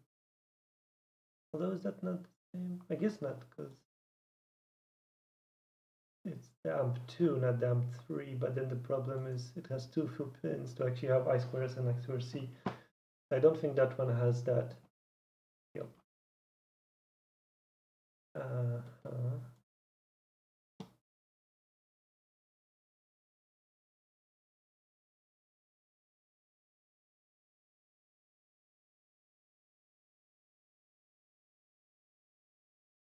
So yeah, actually it doesn't look like there is one.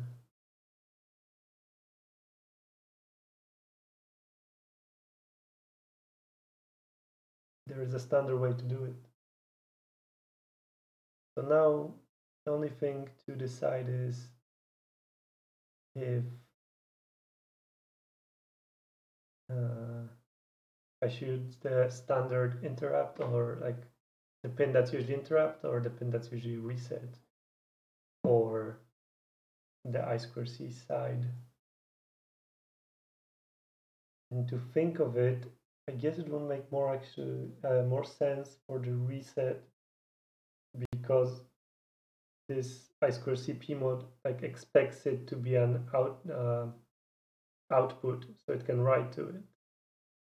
So even if the audio chip is generating some signal there, the host will just ignore it, because if it was on an interrupt, it would assume that it was interrupts happening. So that's my logic there, and I will stick to it then.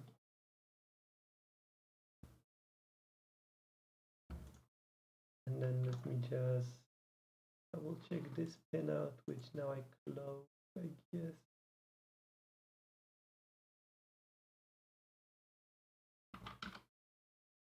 Strange, because I really thought I saw not audio. Was that because I saw that was in my history there?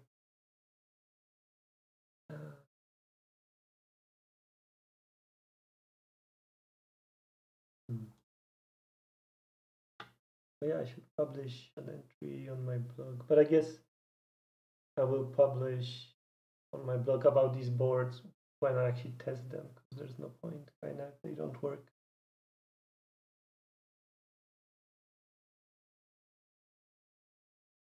No, but at least it looks compatible with this.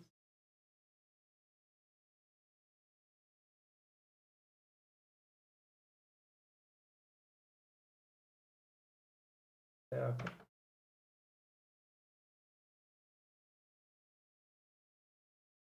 Someone did one here.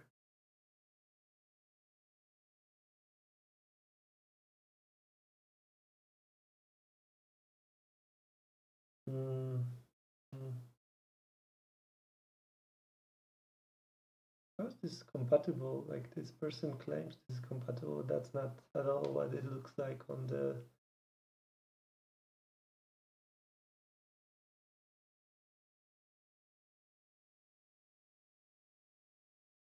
I wonder if they link back to the PMod they thought it was for.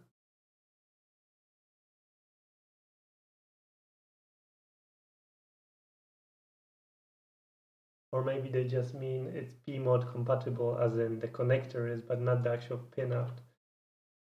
Yeah, so let's just ignore that. Okay, run, perfect. Oh no, annotations missing. Okay, so now we are done with this part.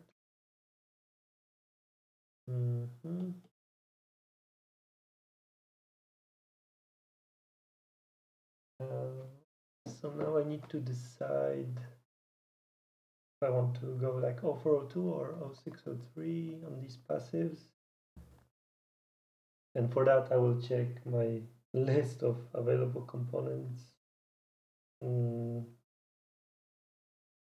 Because we have, like at our hackerspace, we have reels of 0402 and 0603. So I want to see Yeah, 0.1 we have, and then 2.2K. We do. Yes, I'm gonna go for 402 for all the passives actually.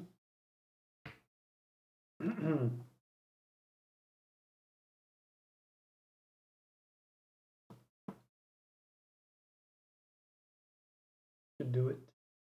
I'm thinking this is actually mostly done on this side.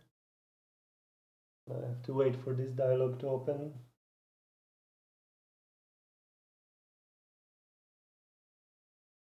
Any day now. There it is.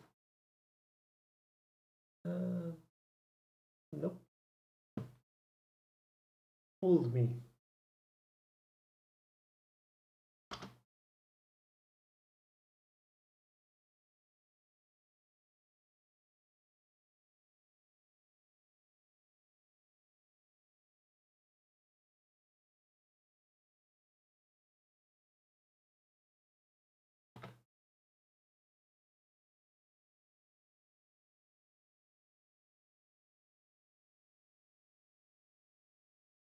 Yeah, so that was the capacitors. This is the resistors. The MCP already has a symbol assigned. This one I already did. The P mode actually needs a special.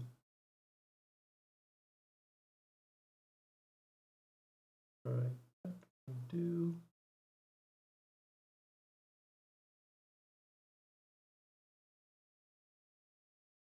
Again, I will copy from the ST mode I just did. It's a bit annoying, but ignore it for now.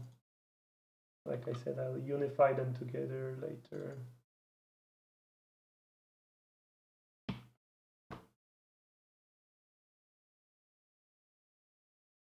Okay, and then there with this.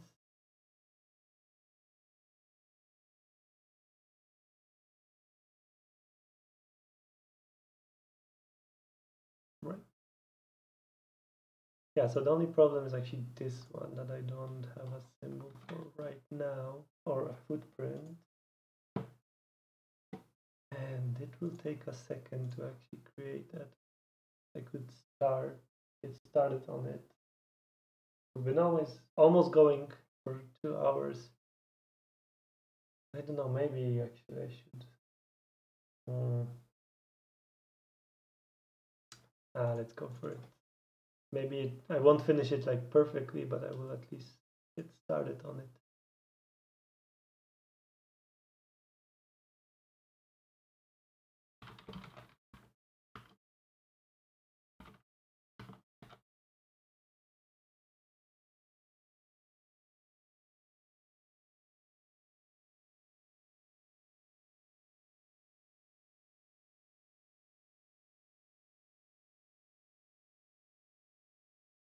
I'm just trying to see how they do it here, so I could replicate it, because maybe I could actually mainline.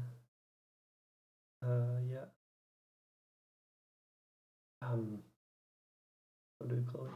Or maybe I could actually. Can you duplicate? Yeah. Maybe I could base that one, the new one, on that one, assuming they are the same size. I'm not sure if they are, and if they're even the same.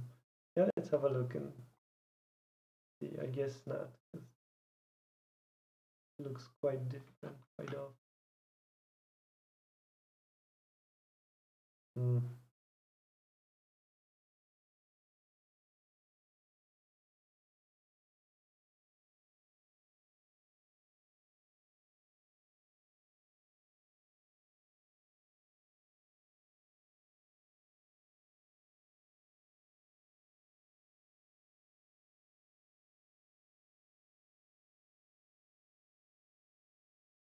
just also checking the pin names here. So like PN, that's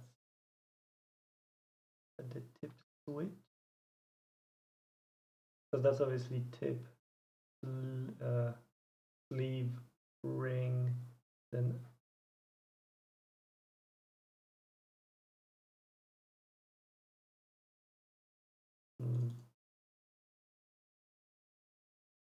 That's just 1, 2, 3, 4. Would that even work for any of them? I mean, if you look at the symbol, yeah, that one is really nice because it's sleeve, tip, and then ring 1, ring 2. But if you look at the symbol, the names.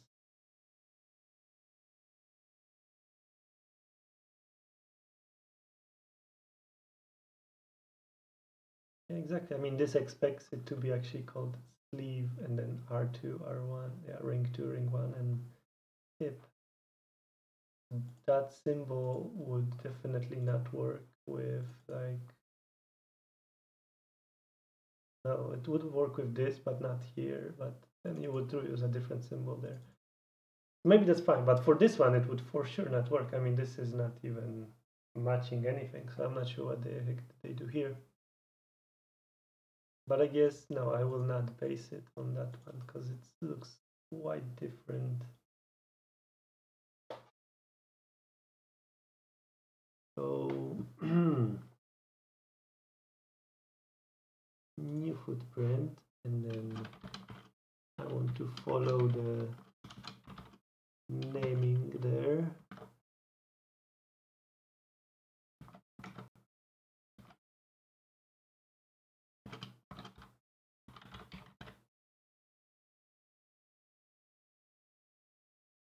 There we go.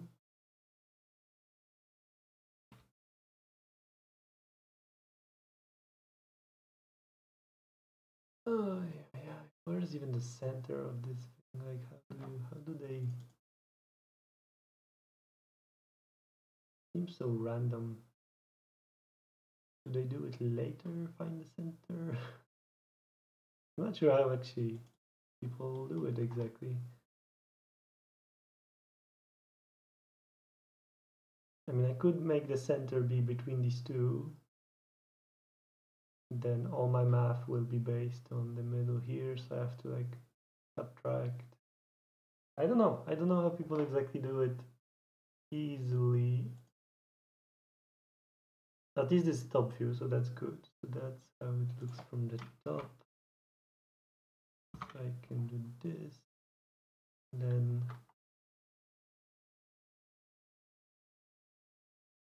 fab 0.1. Okay.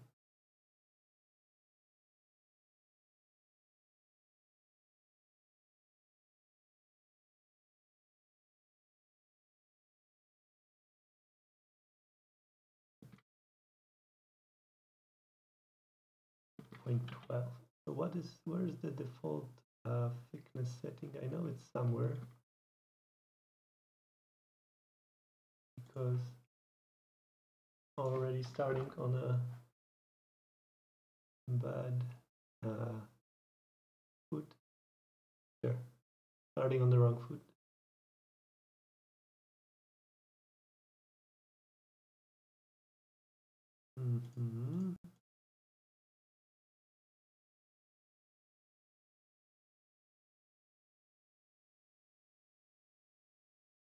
Where the hell is that? I mean, I know you can. Will that actually work if I change? No.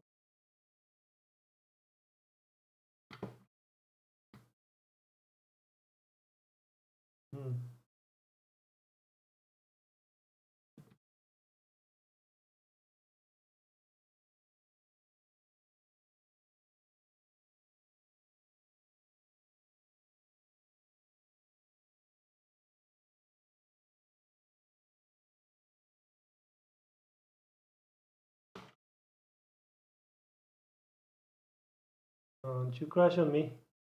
Crap. Oh no. When did I last save? God damn it. Crash count 4. So stable. But I'm running nightly, so I blame myself. When did I last save? Okay, long enough. Long ago enough. That's good.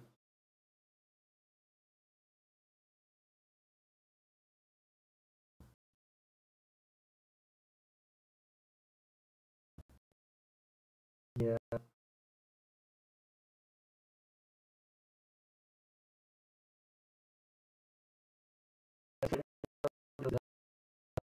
CPU is,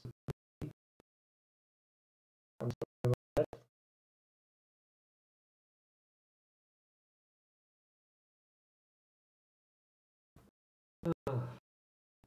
He did it before.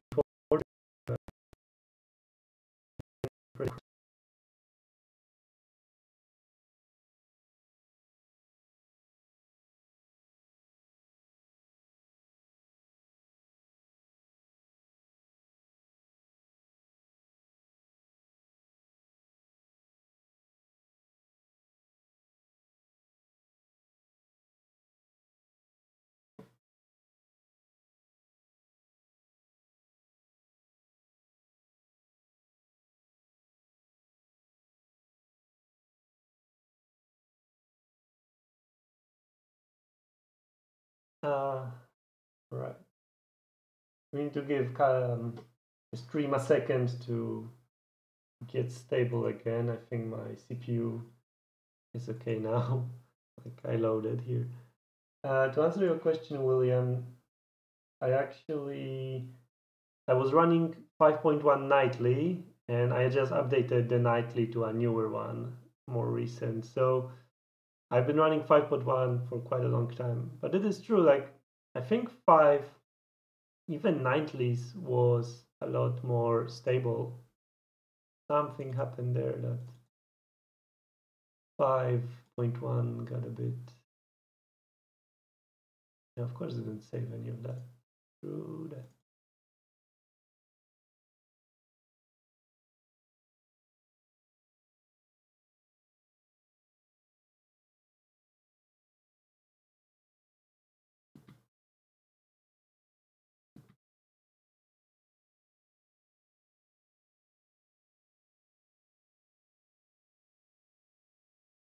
Oh, that's a way too small grid. Yeah, that's what I thought. That's why 0.1 is such a nice line, but I don't know. I feel like if I try to change it again, it will crash again. So I might just give up on changing this setting over here. So where were we? Here. Yeah, this will be really annoying.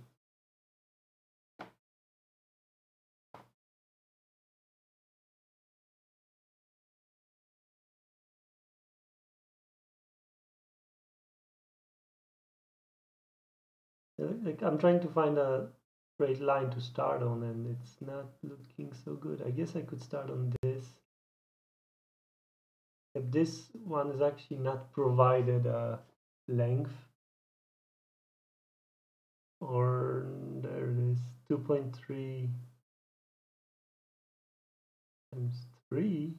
Oh, 1, 2, and then 3. Okay, so this one is 4.6. Or is it? No, it's not. Wow. Wow.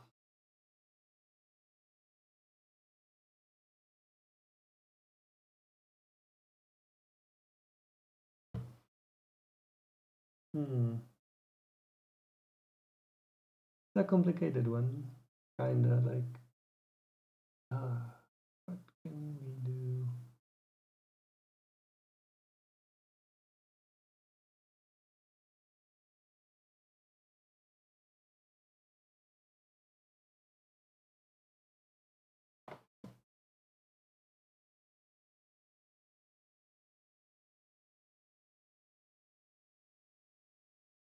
Okay, then let's assume this hole is actually the center of this footprint and go from there.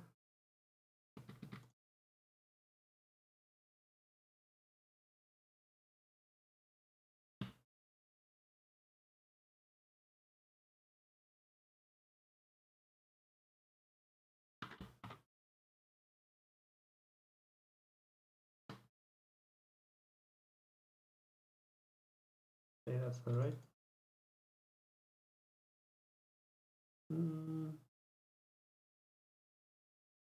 Right.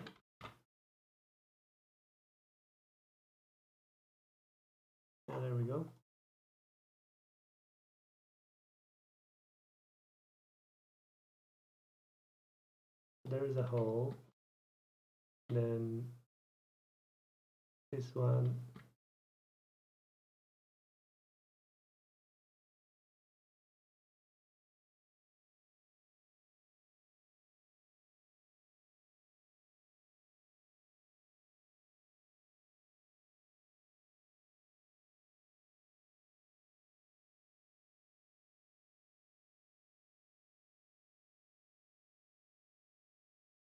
Sorry, but I'm refreshing YouTube because it looks like we lost everybody. Okay, one person is back. I don't know if people just left because they were bored or it's the stream just failing. I know it got pretty bad because of the loading, but I was hoping it would go back to live. I'm not sure.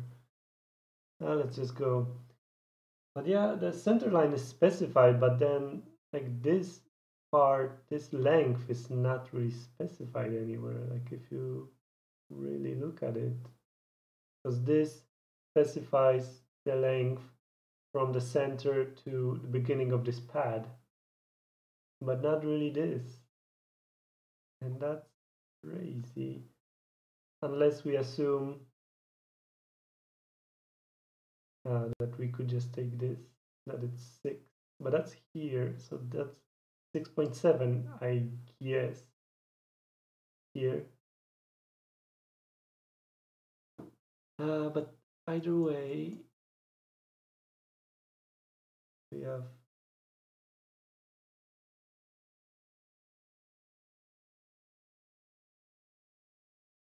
seven over here. So now these two are, yeah. Yeah, sorry about that.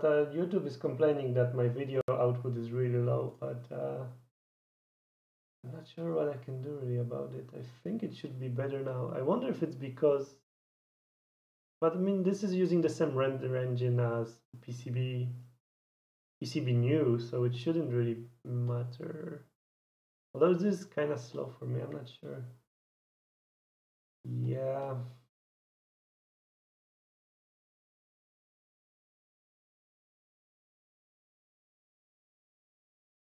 Yeah, and this is where math comes in, because from this point to this is 15.5. So how much is this? I have to actually do 15.5 minus 4.5 and minus 7. So this is 4.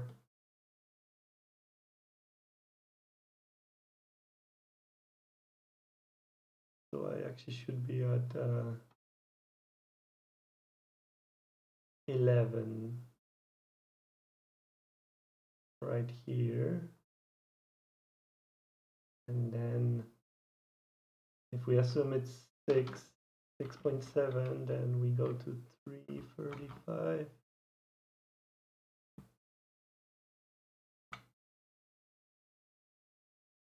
Which I actually don't have because my grid is too big.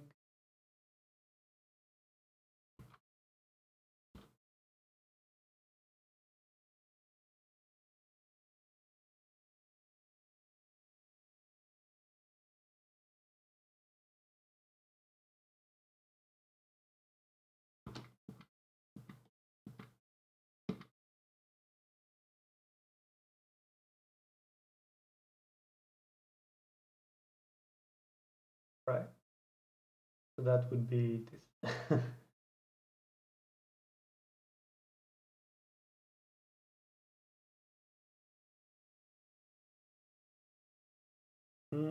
How do you mean the 5 shows center? Am I missing something?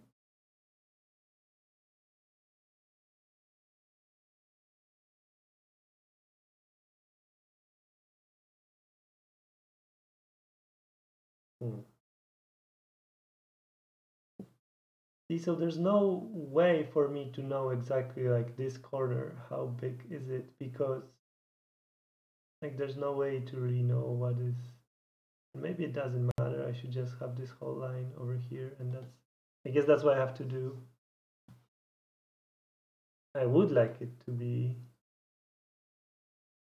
perfectly matching, but I guess but apparently I'm not allowed to have it perfect. I should have. So let's go 15.5.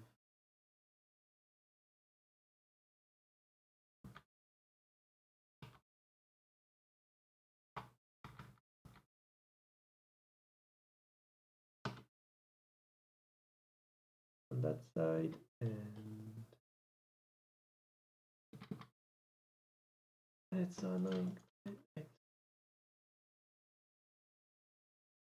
I really don't want to change this on each, but it seems like I kind of have to, otherwise if I try to change again in the global settings and crashes, then that would be really annoying. So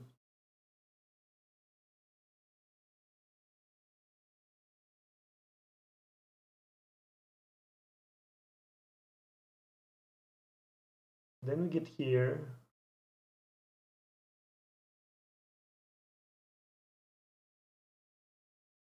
I know, yeah.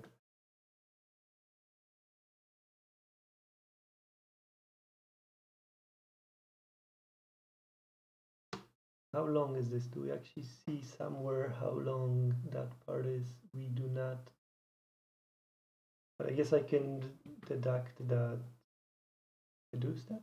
From the length, actually it says here 1.5. So you're supposed to kind of use both things. 1.5, that's over. Oh, actually, that's pretty close. It's over here. And then 2.3.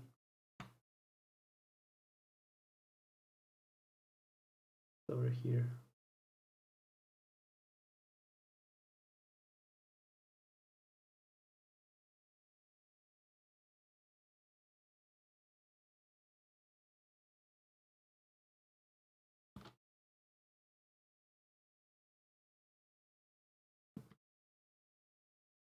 Yeah, I guess that that will do. Like, I would really rather have this perfect shape there, but not today.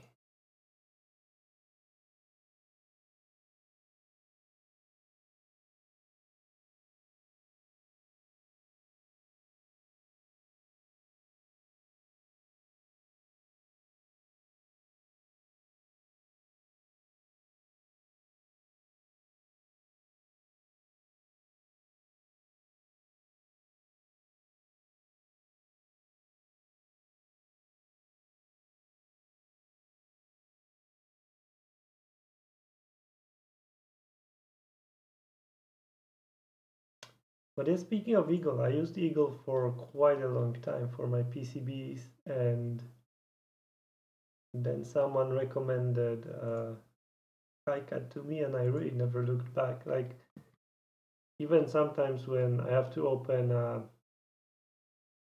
Eagle files, I find it so, like, it was so simple to actually forget everything. Oh my god, I used the wrong one. To actually forget everything about Eagle, because KiCad just seems so intuitive, but maybe it's just a lot of practice.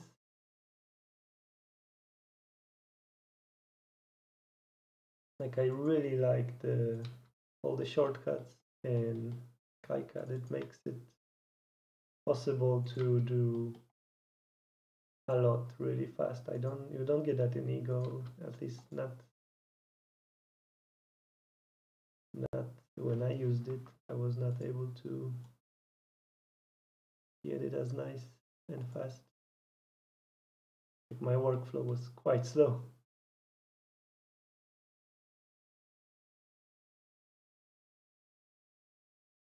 Okay, now YouTube is saying the screen health is good, so At least there's that.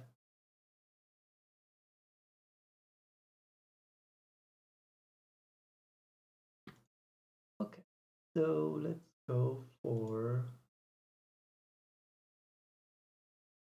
this one, which is sleep. There it is, and it's a square rectangle.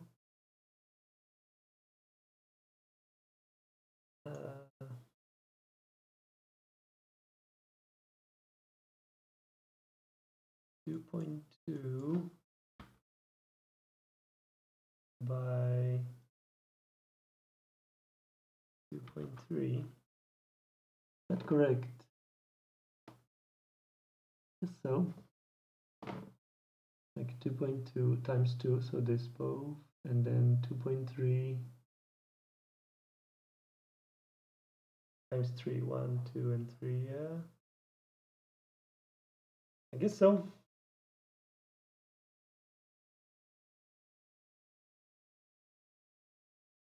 Or here it says, what? Here's this 2.2, but here's this 2 times 2. Oh my god, this is so confusing. Ah.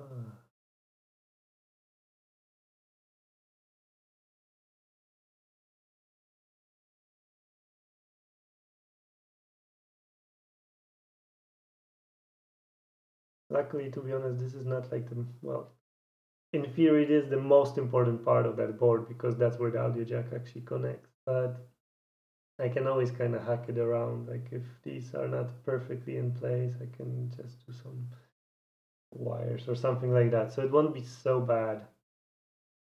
But yeah, this is really poor drawing. I made quite a few footprints in my day, and this is really bad. And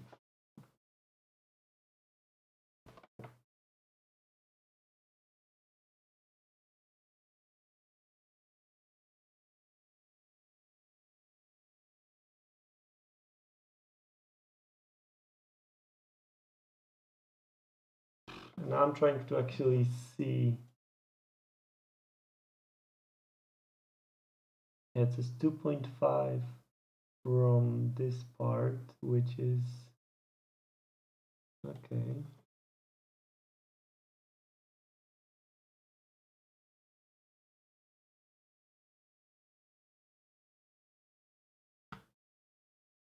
Two point five, you say?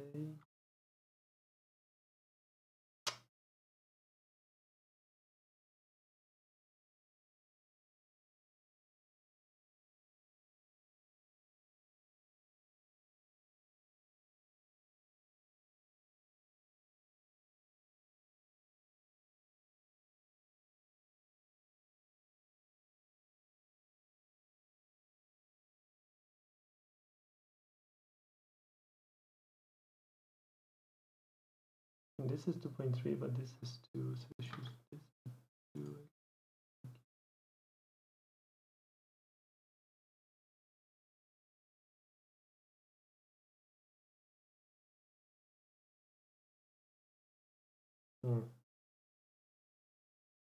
It just like this is way more squarish than this. Like this is so clearly a rectangle that this one is so much shorter than this, which is really annoying.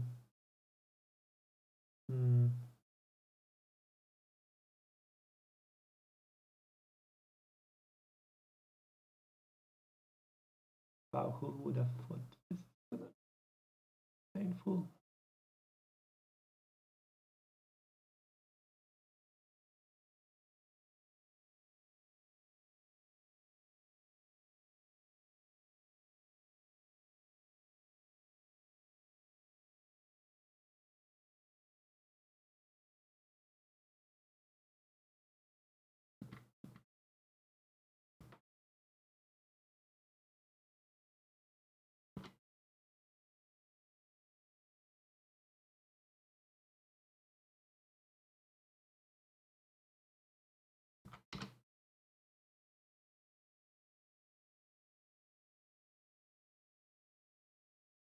So yeah, that is now at 5.1, like here from the center, 5.1 to this edge, and this is now 5.1 from the edge.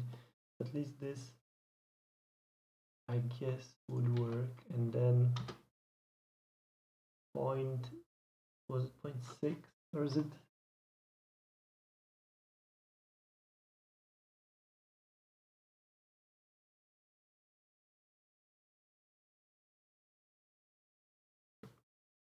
I'm looking, what is the pitch here between these two? 0.6, that's this, isn't it? There's no actual, like 3.4, I guess, minus the 0.6 here. So 2.8. So like this. And that's 4, which is ring 2.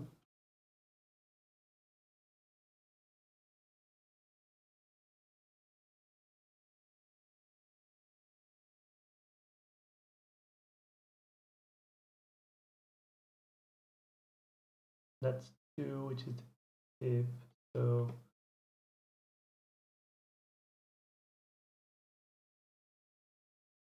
and that one seems to be like 2.8. That's, it looks like a square, but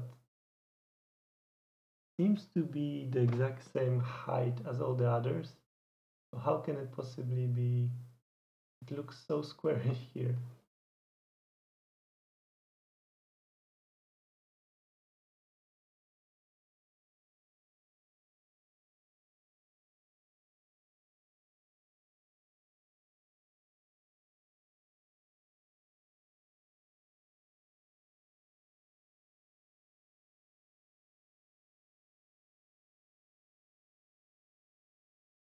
Oh, also I'm looking at the wrong one because this is 1. So this is,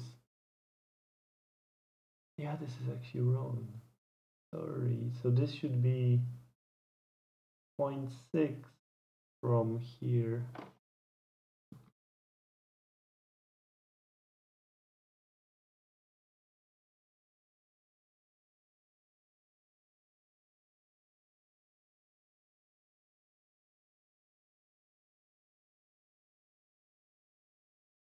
So this is the center. It should be here.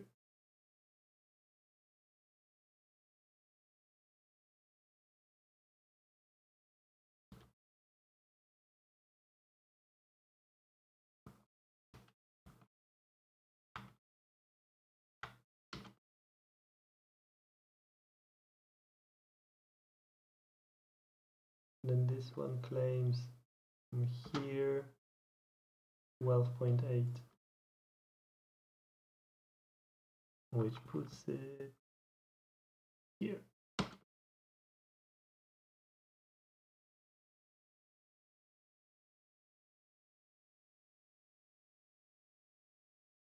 And we have 5, which is NP, but we still need it.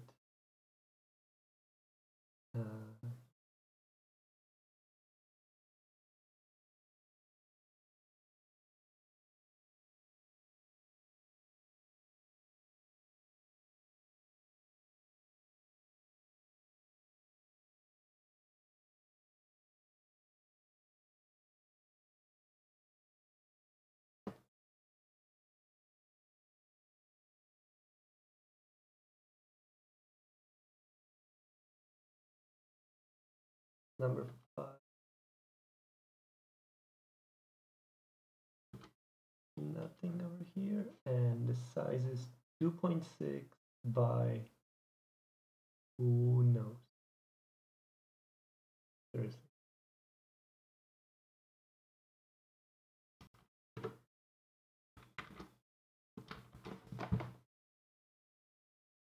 Yeah. Is the position is fairly well specified.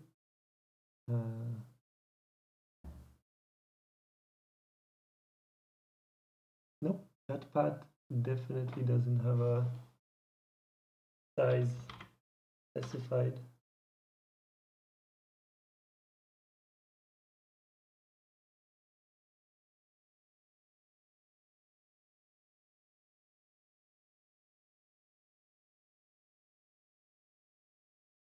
but we can actually calculate its position because this pin is, the center of this pin is 0.75 from the center of this, and we can tell, right, so this whole pin is 1.5. So, or actually the center, yeah, so the center of this footprint is just 0.75 off.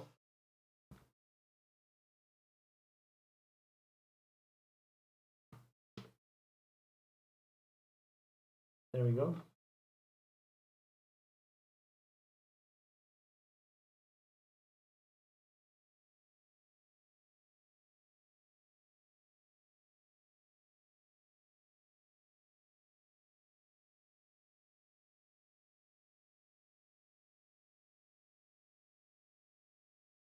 Now I'm just checking if there's more data because this is ridiculous how bad this is.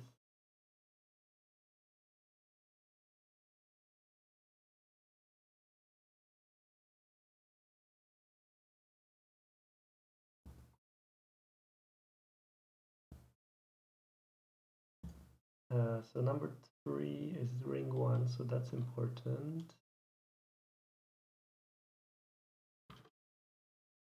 We'll get to that one, and then 6 is NP again. Right. So we have the space, we have the top of this pin specified, so that's all right. And then it seems to be 2.3. It claims 2.3 here, but I really can't tell anymore. So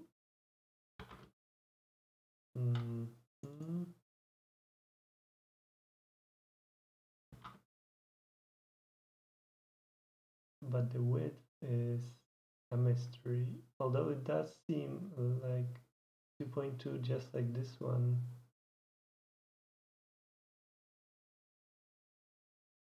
Although it is 2.3, or is it?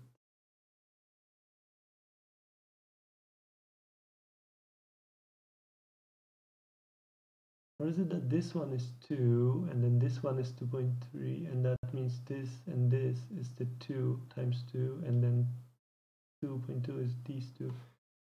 I guess that would make a bit of sense if we follow that logic there. This would be 2.2, and this would be 2, and this would be 2.2 by 2.3, like this. This still doesn't seem to scale. I mean, this is now 2 by 2.3, 2.3, or 2 by 2.3. Let's just be done with this. These are actually at the same point on this axis, which here is the x. So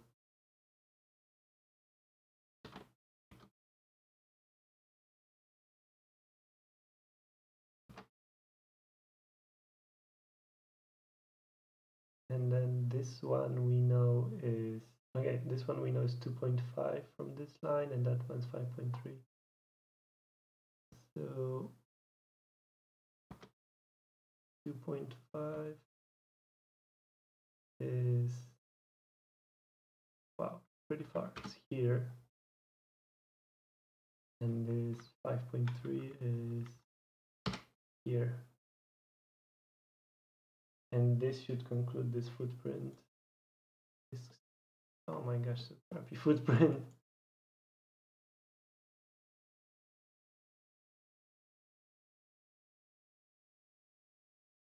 Yeah. I just open this one, right? What's the point of this? Is this the pin 1 marker? There's no pin 1 here. There's no point of that. The only thing...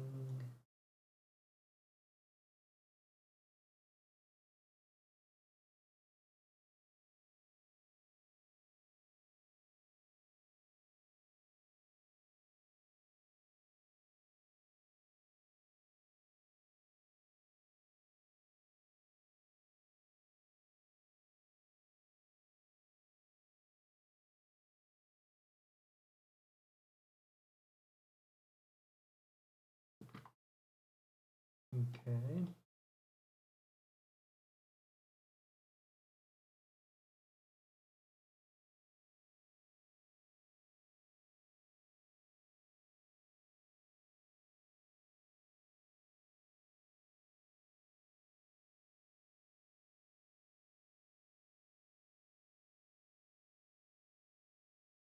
Nice. And the same here. And we need 1, 2, 3 segments.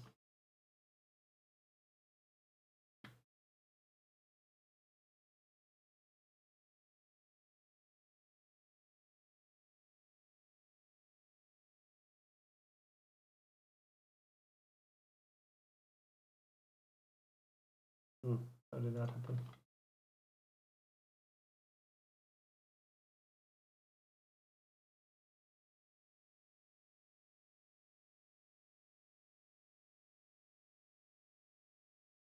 I would be happy to listen, like take any suggestions if someone sees that I'm doing this in a very silly way, like unoptimized. But this is how I've been doing it. I wonder if there's some better ways. Like, I don't know how people draw their footprints exactly. There you go. Yay. You know what would be helpful if they actually released a 3D model for it, because then I could see if it fits on my footprint. But yeah, I have doubts if there is a 3D model for this. But let's check. You never know. And I never know what is the 43514. 435.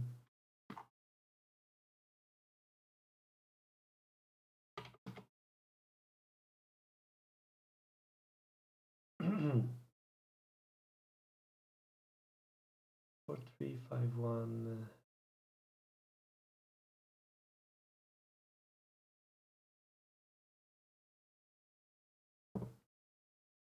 More resources.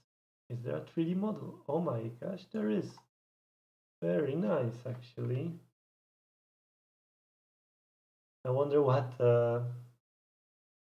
format it comes in. Man, wow, that is pretty impressive. Oh, how many steps are there?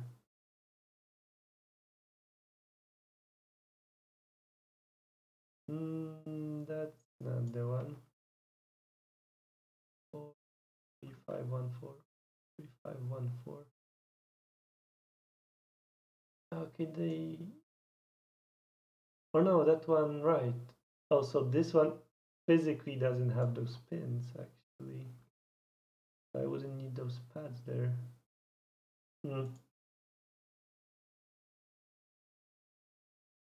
Yeah, but I assume this yeah. I would probably leave them in just in case, because I'm not sure if they are there or not.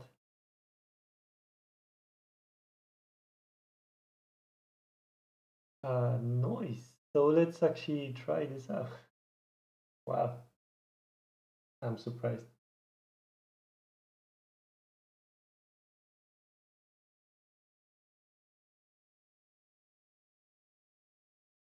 So there's one positive thing. I'm just gonna load it from my downloads folder for now. This is just for verification.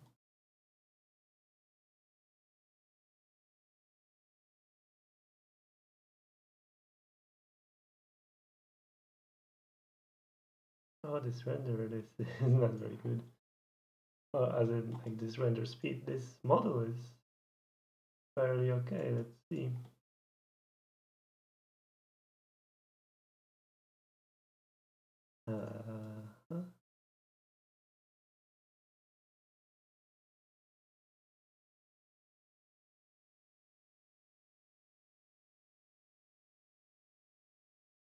Where's 0 for this model?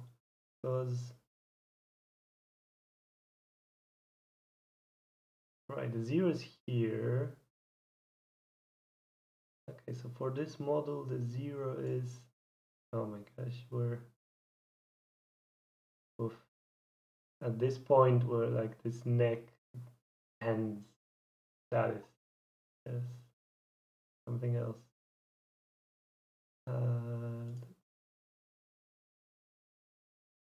Okay.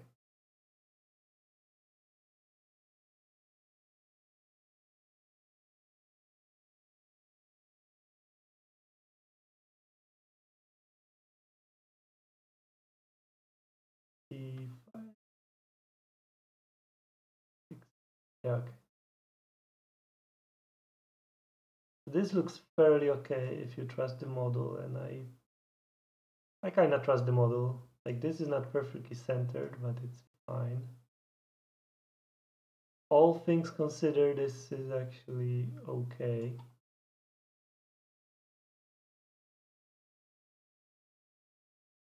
I mean, I wish I could render it, make the outline actually way nicer, but this is good. So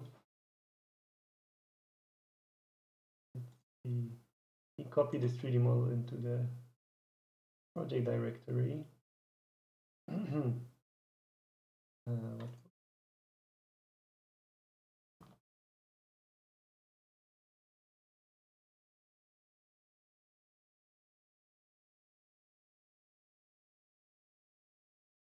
Okay, so we have packages cd.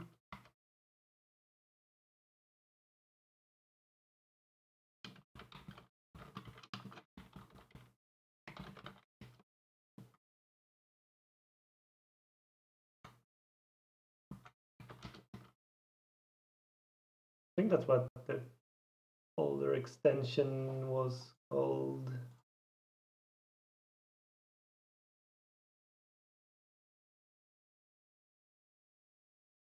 It was okay.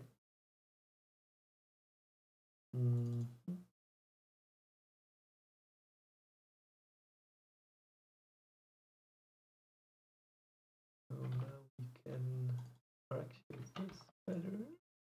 This. There we go.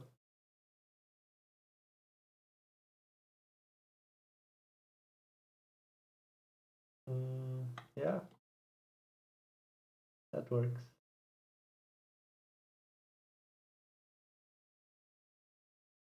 So now if we assign this footprint,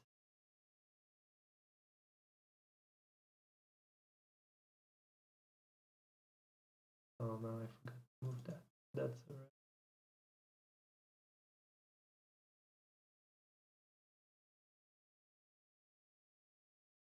Phew, I was worried that would take a long time, but I think my CPU is still crunching a bit anyways. Hopefully that won't slow down the stream too much.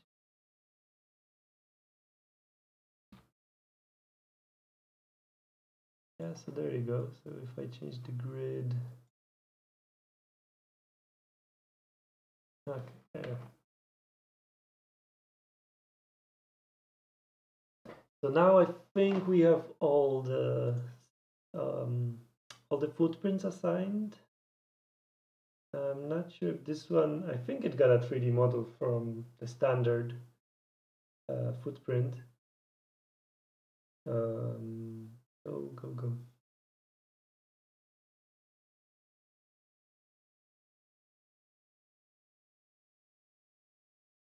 So yeah, let me just verify this. Okay. And then put it on the board. And we can end the stream for today because we've been at it 2 hours, 40 minutes. No warnings, no problems. And there we go.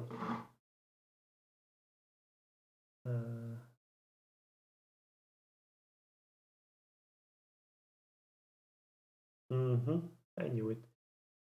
I don't know why I knew it, but I somehow knew it.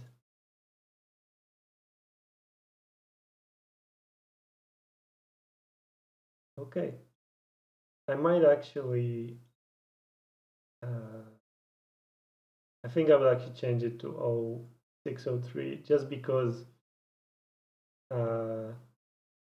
like these two models are so huge that they will, not models, but these two parts are so huge that there will be so much space here in between that it doesn't matter if it's 0402 or 0406. So might as well go 0603, what did I say, 0406, 0603, just because it's easier for others if they wanted to make this. So yeah, let's do that. So two things, 3D model, which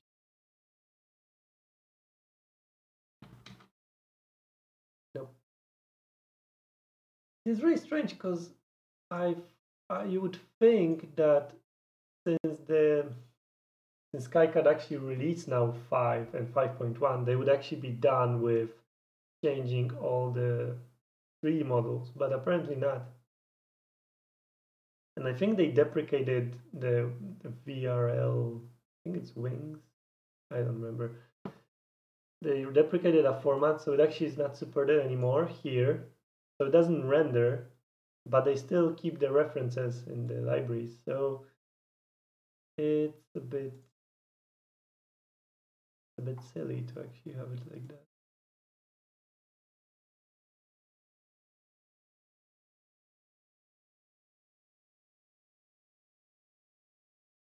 There it is. I believe that's the one. Yep. Yeah, mostly.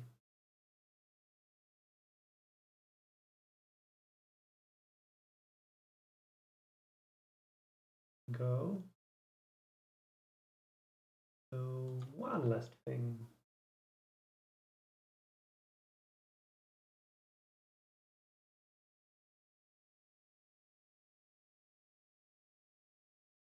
And then after the stream, I will actually order the USB boards that I finished earlier from Eisler. So I can get them next week and get started on that.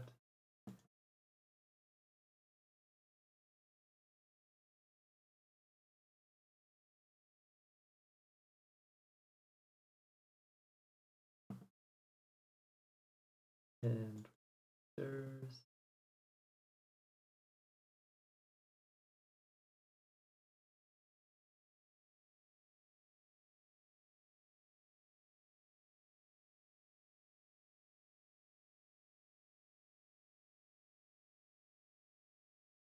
change footprint, resistors to caps.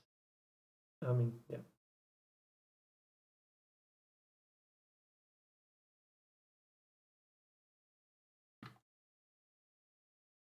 Cool. Now they're way too close to each other because it placed it as a 0402, but otherwise it looks good, I think.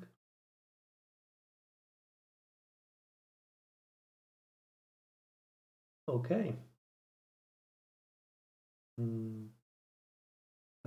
Let's see. Tip is left and right, ground, mic. Okay. Then we are done for today. Next stream, I will make this board. Hopefully, I can finish it all in one stream. I think it should be fairly quick. I mean, just look at, there's so few components.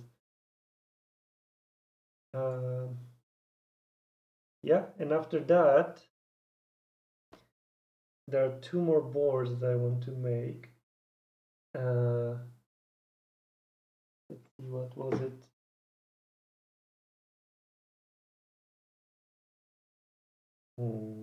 Twitter. Because I have that pinned. I pinned that poll. Right, so USB, that's finished now. Audio codec, that's done, that's ongoing. Then the next most voted was the LCD, the BlackBerry Q5 LCD. Excuse me. So I actually got those, like, I ordered those and they are waiting for me to pick up. I will pick them, I will have them by Thursday. And I also ordered the connectors for them from Mouser, so, and that's already shipped, so it should come like Wednesday, I guess. So I can actually verify the connector before I make the board, which is really good because that's a big risk if you don't do that. So yeah, the next one I guess will be the Q5 stuff, which will be a fairly simple board. I just need to pretty much break out the connector and add some LDOs for the voltages, I believe. We'll get to that one. Hopefully we can do that in one stream. And then the one after that is the red bean, the Wi-Fi Bluetooth module. That one should be fairly simple also. Well, I already made a symbol for that one. I am missing a footprint, but I have the module here actually. So not only I can design it, I can also actually like print it on a paper and verify that it's gonna be correct. So that one I think should also be in one stream. So that's the next 3 streams KiCad wise. And then like I teased today on Twitter, I also I ordered something from eBay that I'm hoping to get this week, but I'm not sure because like they said they will ship it tomorrow from Germany. So I think it should reach this week. But let's see. And I will post a teardown of it also at some point. So look forward to that. But yeah, I'm not gonna keep dragging this stream, I think. What is, wow, legacy is really slow.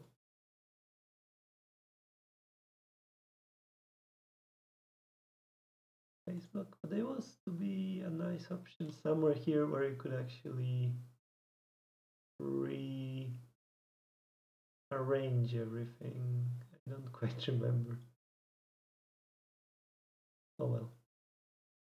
Luckily this is so much faster, but yeah, save this. So far crashed once today.